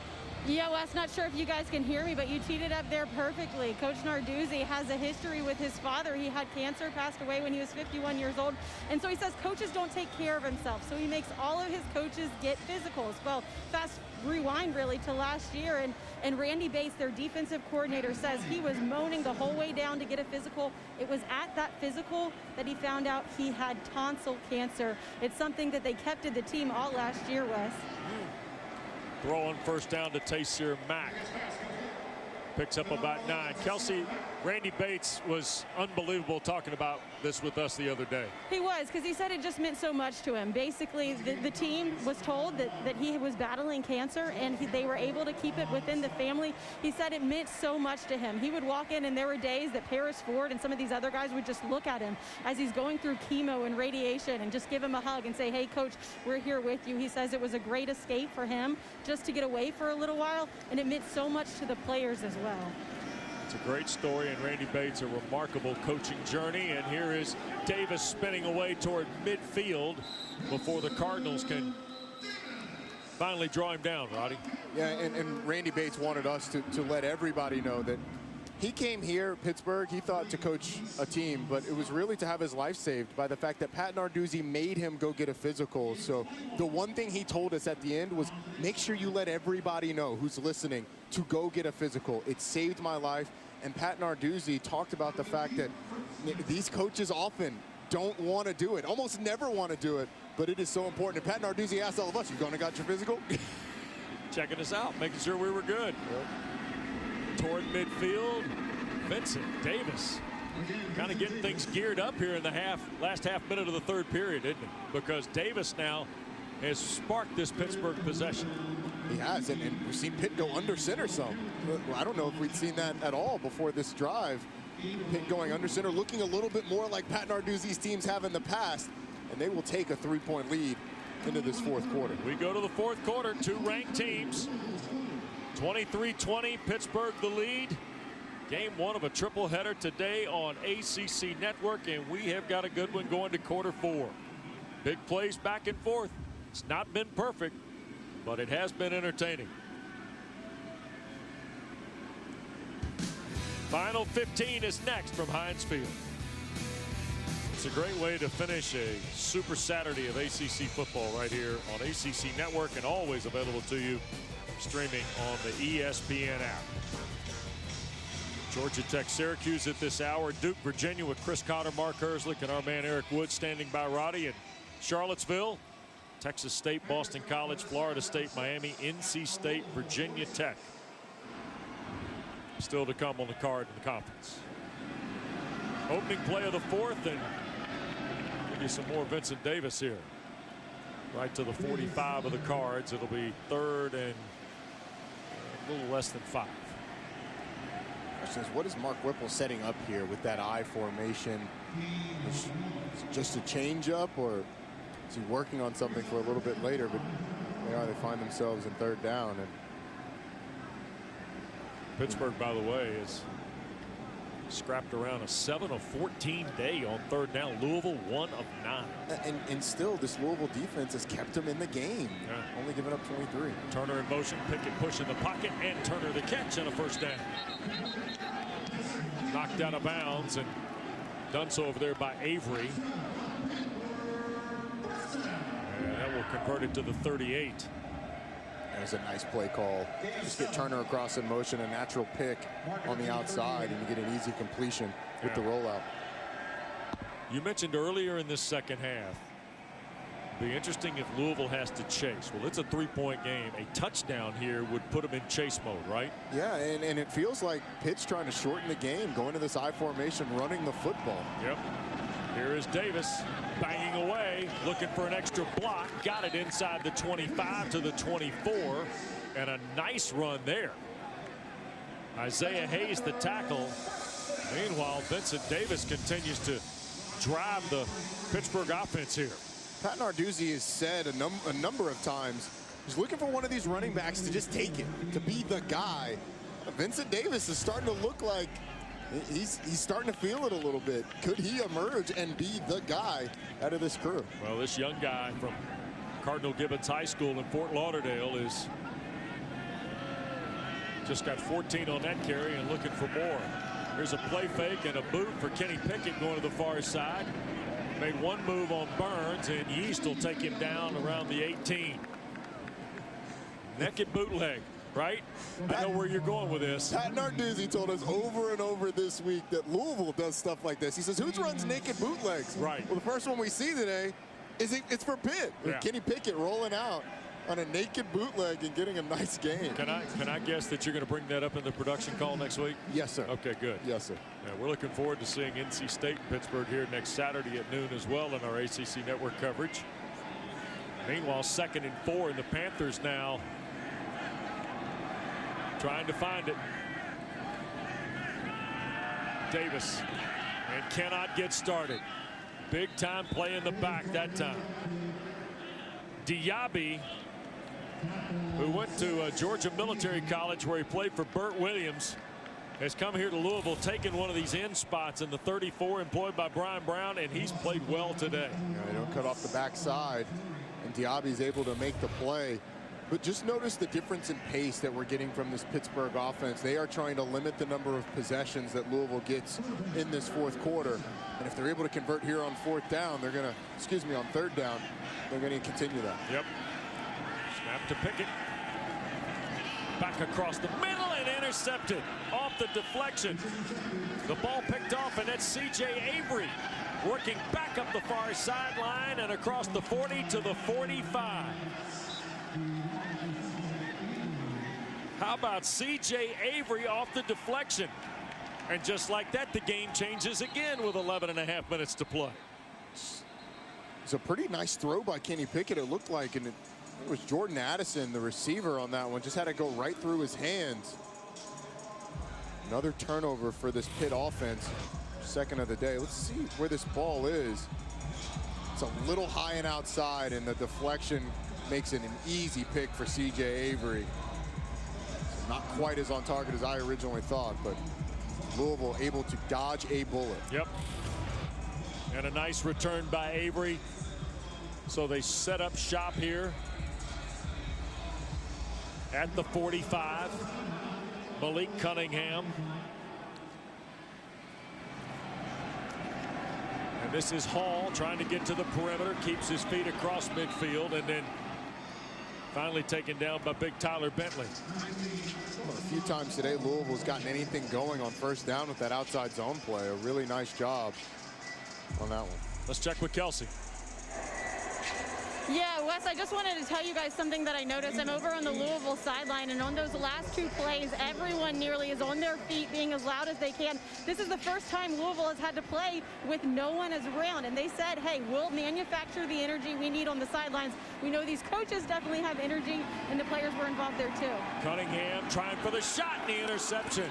And it's Hamlin who's come up with the pick. And now DeMar Hamlin will circle around the field. They'll get the basketball goal ready. And DeMar will set it down. That was one of those LeBron James bring it back and slam it. Crazy turn of events. And it looked like Malik Cunningham was just thrown off by the coverage on that one. Louisville confused him. Looked like he expected man. He certainly did not expect Hamlin to fall off and recover under this route. But an easy pick for DeMar Hamlin. 5th career interception for Hamlin, who went to Central Catholic. And he and Ford clearly the guys in the secondary. Malik Cunningham only threw 5 interceptions all year last year. He's thrown 3 in this early campaign already. Pittsburgh from the 32. Abanaconda getting started on the drive. Picked up a couple of the 34, and Roddy, here's the clock. Yep. Mark Whipple is more than happy playing at different tempos. We saw them early in the game going at a pretty good pace. But here it's going to be huddle. It's going to be Kenny Pickett run to the sideline. Let's run the football. Yep. Keep an eye on that play clock as much as you watch the game clock on this Pittsburgh possession. Here's the throw backside, trying to go to Mack, and broken up on the play across the way by Clark. It's a fantastic play. Sure was. Just sat on the route, broke on it, undercut it. I thought he had a chance at picking it at some point, but that ball was a little outside. He was able to knock it down. And as much as we've talked about Louisville's struggles on offense today, this Louisville defense has done a pretty darn good job against Pitt on offense. Yep. They've been put in some bad situations over the course of this game and forced Pitt to kick field goals, and have really kept this game close. Here's Pickett firing to the far side. What a catch by Addison. A shoot top catch around the 47-yard line. He's measured out at the 50, and that'll extend the drive. Can't say enough about the freshman today. This kid is going to be a star in this league, and if it doesn't happen this year, it is going to happen during his career. That's as good a catch as you'll see. So here's Kenny Pickett. Abanaconda 5 to the 45. And Roddy, I mentioned the play clock a moment ago, and you've got it on our screen for you.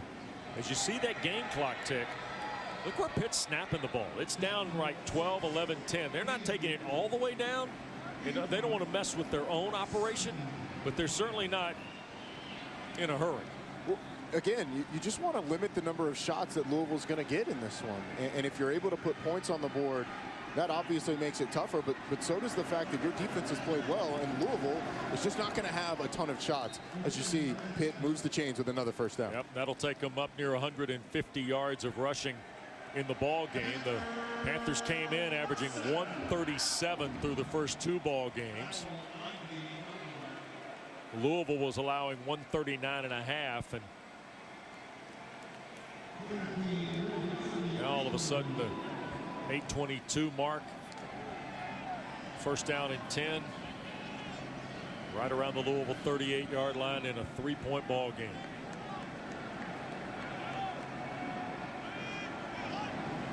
Abanaconda stays in the backfield. Pickett wants to throw here.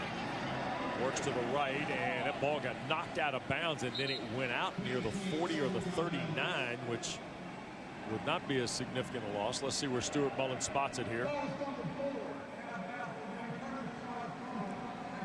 That's the 42, so it is a loss of 3. I was surprised that Pitt got away from just running the ball on first downs. Worked out pretty well for him. Well, interesting, too, because the young freshman, Abanikanda, was in there as the running back, and Pickett wanted to throw. And remember, in our conversation, the last pieces that they're looking for in these young guys is the ability to pass block. Yeah, that's a good point. Pickett on the perimeter. That is Trey Tipton. Roddy, the one thing you notice about Pittsburgh this year, significant depth, wide receiver, and running back. Yeah, I think over the course of the year, you're going to see likely Taysir Mack and Jordan Addison sort of separate themselves in terms of number of catches. But it's not going to be like last year where you had Maurice French catching 90-something balls. It's not going to be that concentrated because of the depth. Right. Both at running back, as you said, and at receiver. And so Kenny Pickett's going to feel comfortable going all over the place with a lot of his different weapons. All right, here's 3rd and 9 for a Panther offense that's 9 of 17 today. Under 7 minutes we go. Cardinals bring 4, quick throw, crossing route. Addison trying to turn it upfield, and he got knocked down at the 32-yard line. 6:46 to play in the game. And Mark Whipple and Kenny Pickett, a quick conversation in front of the Pittsburgh bench here. And well, you're kind of in no man's land. It'd be a 50-yard field goal, 49, 50-yard field goal if you elect to go that way. So I think if you're Pitt, you line up and if nothing else, try and draw Louisville off sides. You've run it well, though, in the drive. That's a good point, yeah. 4th and 4. That's Addison going to the slot. Snap to Pickett. Kenny going to look, now pump, now throw, and dropped. It hit Turner right at the 22-yard line, and DJ Turner couldn't squeeze it. It's a really nice job of this Louisville defense. Once again, I don't think you can say enough about the performance of this defense with the offense's struggles today, keeping them in the ball game. 3-point game, 6 minutes to go, and as we rejoin you, a false start penalty on the Cards.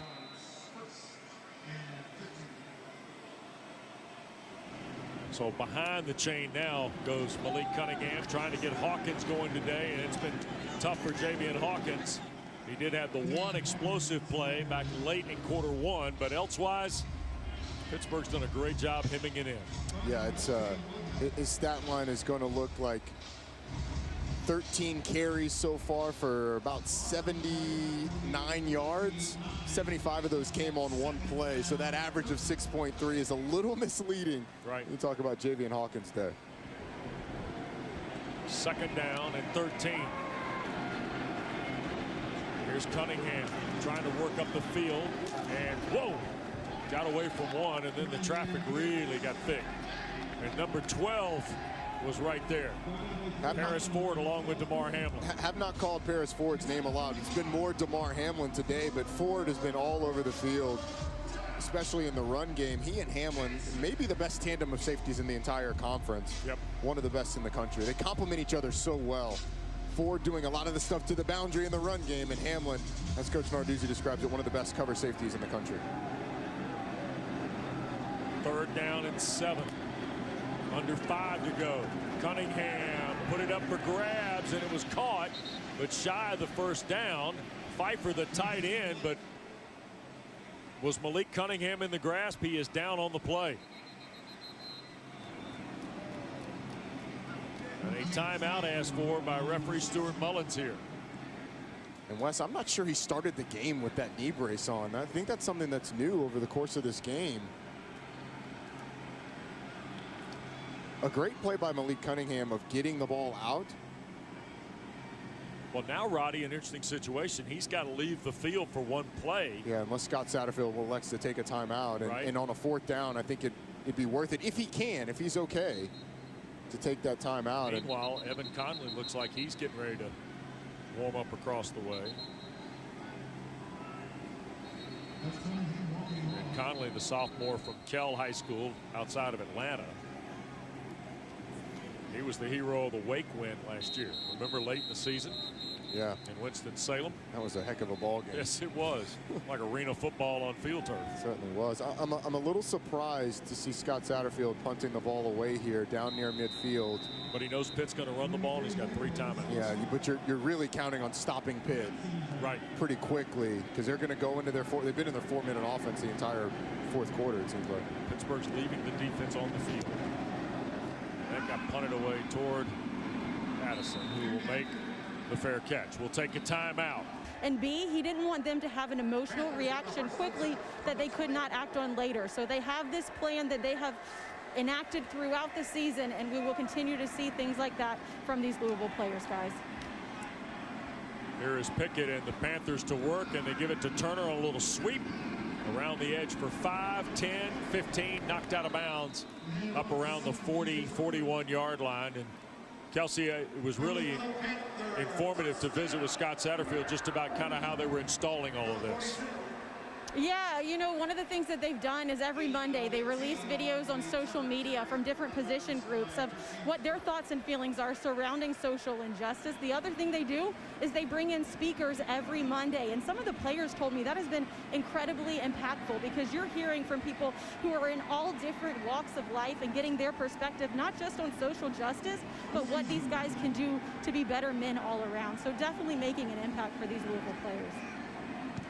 1st and 10 for the Panthers, who are right in the run game now, and now Davis is taken down behind the line, and another play for Abdullah.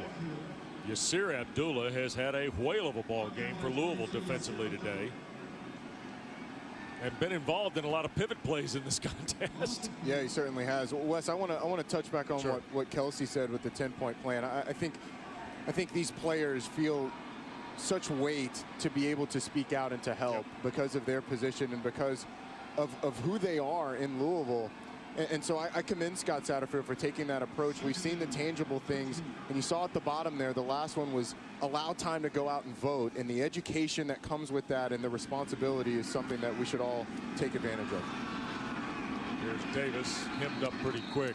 Roddy, we talked about this during the week. I think the voice of the student athlete in 2020 and a timeout taken here by Louisville, the voice of the student athlete, in particular the college football student athlete on the major level this year, has been as impressive and as impactful as I think we've seen in a long time. It certainly is, and it reflects the vision of the head coach and the personality. Scott Satterfield and Louisville do it differently than other people, but no less effectively. All right, timeout, back to Heinz Field.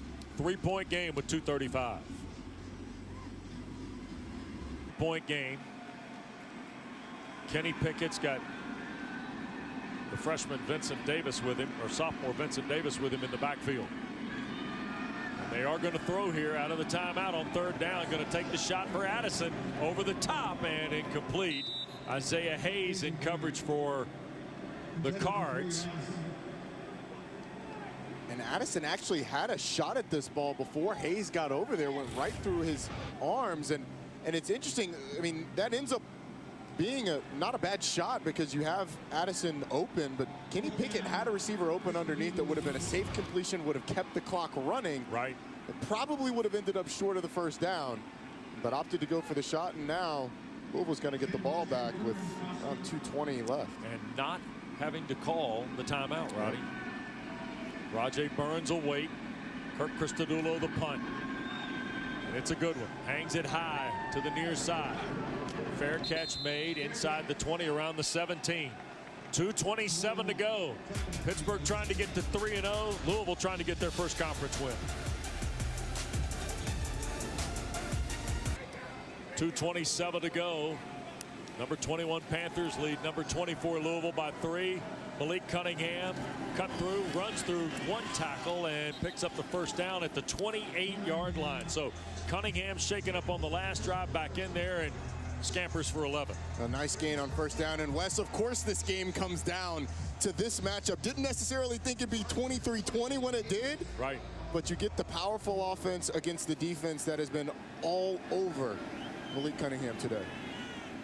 1st down and 10, clock at 2 minutes. Atwell in motion. Remember, he was shaken up earlier too. Trying to set the screen and incomplete. Atwell was coming back for it. Ball was thrown off line, and Jason Pinnock, the senior from Windsor, Connecticut. Is one heck of a play by Jason Pinnock, retracing the steps of Tutu Atwell, getting under the block and disrupting this. It is so hard for these corners because you push up the field like he's going to run a route and then comes back under for the tunnel, but Pinnock doing a great job disrupting that play. Second down 10. Quick throw, and the catch made. Fitzpatrick got knocked, or no, Atwell got knocked out of bounds, I think, on a glancing blow by Paris Ford.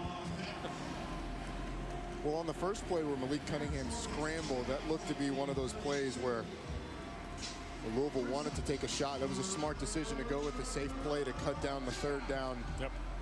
The third down conversion. But again, it's going to be, you have to give Malik Cunningham enough time to be able to find a receiver downfield. 1:46 to go. They went to the sideline the last two attempts here. Here's Cunningham escaping the pocket. Weaver gives chase. He heads to the far side, keeps his feet, but slides down. Pursuit by Servassier Dennis over there. And now we're looking at 4th and 4 with 1:28 to play. Louisville still got the 2 timeouts. They're going to use one of them here, Roddy. Yeah, that's smart by Scott Satterfield. You got to get your best play. You got to get the play that you feel most comfortable with. That was a fantastic job by Malik Cunningham, though. I mean, Pittsburgh wasn't able to get the initial pressure. The offensive line actually did a good job for Louisville, but the receivers were blanketed by this Pitt defensive backs. Malik Cunningham scrambled to cut it down to 4th and somewhat manageable. Question is, what do you go to here? They haven't really had anything that has consistently gotten them that they've been able to go to consistently. So it'll be interesting to see. In a scenario like this, you kind of go back to some of the zone stuff you do. I mean, you really have fought yourself trying to do that, though, today. I think what you go back to is something with motion going across, and you try and create some natural picks. So maybe you get Tutu Atwell motioning from one side to the other, and you have him coming off a couple of picks, and you try and go to a flat, almost like a 2-point conversion play, because all you're trying to do is get those 4 yards. Right. So you go to your board and you say, all right, what are our best plays to get us 2 or 3 yards, and how can we extend that to 4? So let's see what Cunningham comes up with here. And now Pittsburgh's going to use one of their 2 remaining. Timeout. Pittsburgh, their second of the half. This will be a 30-second timeout. So we've grounded all the way down now to where we're point counterpoint on timeouts. You got to get a look, and now the question is, it's a little bit of game theory. They've seen our formation. Do we change our play, or do we still go back to the play that we thought would work? Right. That's the big question. They had Fitzpatrick and Atwell to the bottom tight, and then 2 receivers to the top tight as well. But Pitt obviously wanted to get a look at it. Now they're going to call a defense that. Well, you've talked this through a couple times today. There is a Hamlin-Ford deal as it relates to the safety play. Hamlin's going to be on the Atwell slot, correct? Typically, unless Atwell's lined up to the boundary. And then you may be able to get a matchup with Paris Ford. But being predictable in that way lets Pittsburgh switch that if they want to. Maybe you flip it and you get one of the corners like Pinnock or Williams on Tutu Atwell. Completely different formation. You get Atwell to the top of your screen now. Out of the Pitt timeout. Cunningham wants to throw. Pressure coming. He will put it up for grabs, and it's intercepted. Pinnock gets the pick. Cunningham is down, and the Panthers have flexed today, Roddy, with 3 second-half interceptions. As good as this Pitt defense has been, you just have to take your cap off to this defensive line. Kalijah Cansey looked to be, the young freshman looked to be the one that got in the backfield and had Malik Cunningham wrapped up. Just really hope Malik Cunningham is all right. And Jason Pinnock has come up with his 4th career interception. So you had DeMar Hamlin get his 5th. Marquez Williams picked up an interception. And a guy who did a really good job last week on Taj Harris of Syracuse, Roddy. And Pat Narduzzi made a point to say, look, Jason Pinnock did a really good job on Taj Harris. Sure did. The busted play was a function of the execution on the coverage. But now, this defense that everybody had kind of talked about, boy, have they delivered in the second half. Well, they came in averaging giving up 154 yards, and that was against Austin Peay's offense, which obviously a lower level offense, and Syracuse, who's got their own struggles on the offensive side of the football. This Louisville offense came in flying high, 500 yards a game. They've got 223 yards today. What an incredible performance by this Pitt defense. Should get another shot on Malik Cunningham. It looked like Wes, when he got tackled, he went down and his head may have hit the ground. Right. And without him, with them not moving him, you just hope that checks out and comes back okay. Yep. So they go through the protocol here with Cunningham through the Louisville Sports Medicine folks. And with 1:19 to go,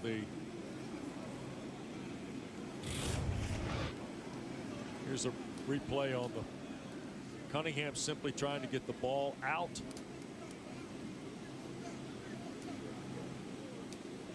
And he goes down in the arms of Cancy.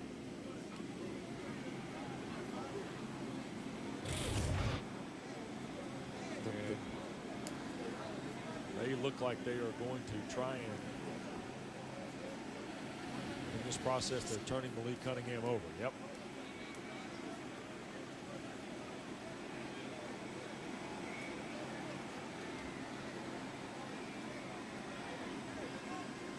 And I do see hand movement, so that's a good indicator. It certainly is.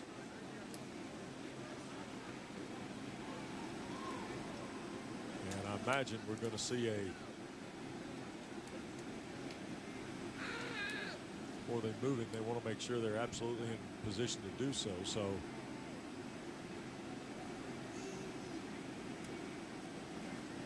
the team's going to go to their benches, and as they tend to Cunningham, they've gone to get a backboard from over behind the Louisville bench, and we'll take a break here. 79 seconds to go at Heinz Field. After the interception, the Panthers have it with a 3-point lead. Has stayed down. He was face down when they started, and they have been able to roll him over to his back, but in order to make sure that everything is as stable as possible, they're being very careful as they get him to a backboard and are able to put him on the card. Here's the 4th down play, Roddy, we were talking of a moment ago. Yeah, it was really good coverage on the back end, but Kalijah Cansey wraps up Cunningham. You see back hits the ground, head hits the ground. That's really the only forcible contact that we're able to see there, but right. Fortunately, Lee Cunningham has not gotten up yet, and you just pray for the young man and hope that everything comes out okay and that this is just a scare. Absolutely. Meanwhile, a tremendous amount of concern on behalf of both schools here, as you might imagine. We did see his left hand move briefly. But they are making particularly sure that they're trying to be as stable as possible in getting him to this cart. It's been a ball game that in this second half, where we expected a lot of big plays, Roddy, we've seen a couple big plays, but it's really morphed itself down into about possession and scheme in some ways. Well, the story of the game is the fact that there have been 6 total points in the second half. Right. And a field goal for both teams. It has been dominated by the defenses. This Pitt defense over and over answered the bell, and Louisville's defense should get a lot of credit for how well they played in this game as well. And unfortunately for Louisville, it looks like unless something crazy happens in the last 79 seconds, they're going to end up dropping this ball game. Well, they only have 1 timeout remaining, and Pittsburgh's going to have the ball up near the 40-yard line after the interception by Pinnock. And Malik Cunningham has just given a thumbs up, it looks like, to his teammates after he was put to the cart. And here at Heinz Field, because it is obviously the home of the Pittsburgh Steelers,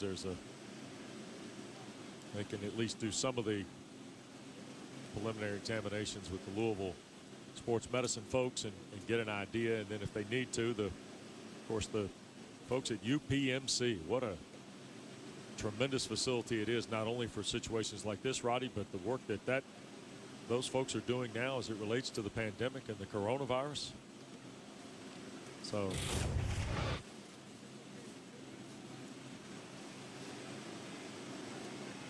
and Cunningham giving the thumbs up.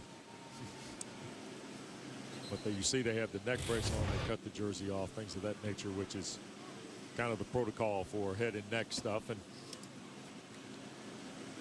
now all of a sudden here is Kenny Pickett and Pittsburgh looking to go, Roddy, 3-0 for the first time since 2014 and for the fourth time since 2000. And you know, we really hadn't talked about it all that much and what this game was going to do for Pitt. I think it has them now in the conversation amongst teams like Notre Dame, like Miami, like a North Carolina, like a Virginia Tech potentially. For who else? Well, throw Virginia in there too, because they play tonight right here in less than an hour for the first time. Why are we not talking more about Virginia? Yeah. That's a totally different aside. But Pitt ushers themselves into the conversation for, can they compete for the second best team in the conference? Right. Behind Clemson. This defense is as good as there is in the conference, and maybe the entire country, Wes. The job that they did this week against Louisville, the job that those two defensive ends did is certainly to be commended. It is this is a really good football team. Offensively, they still got some stuff they've got to figure out. The consistency, not getting stalled on drives, but defense was fantastic for them. Pittsburgh won't have to snap it again. The Panthers go to 3-0, 23-20. And Roddy, you're right. The biggest surprise of this game might be the fact there are only 2 field goals kicked in the second half. Yeah, there's I completely agree. I thought Louisville would be able to put up more at some point, but ultimately this Pitt defense was too overwhelming. Kenny Pickett and this offense did just enough. And in the second half, remember, especially in the fourth quarter, Pitt went to basically a 4-corner offense. They went into their 4-minute offense, running the football from under center and shortening the ball game. Great to be with Roddy Jones and Kelsey Riggs. West Durham, the final here at Heinz Field. The Panthers 23, the Cards 20. For our producer Russ Wenham, our director Tim Sutton, and our great crew. Stay tuned now. Jordan Cornette, Eric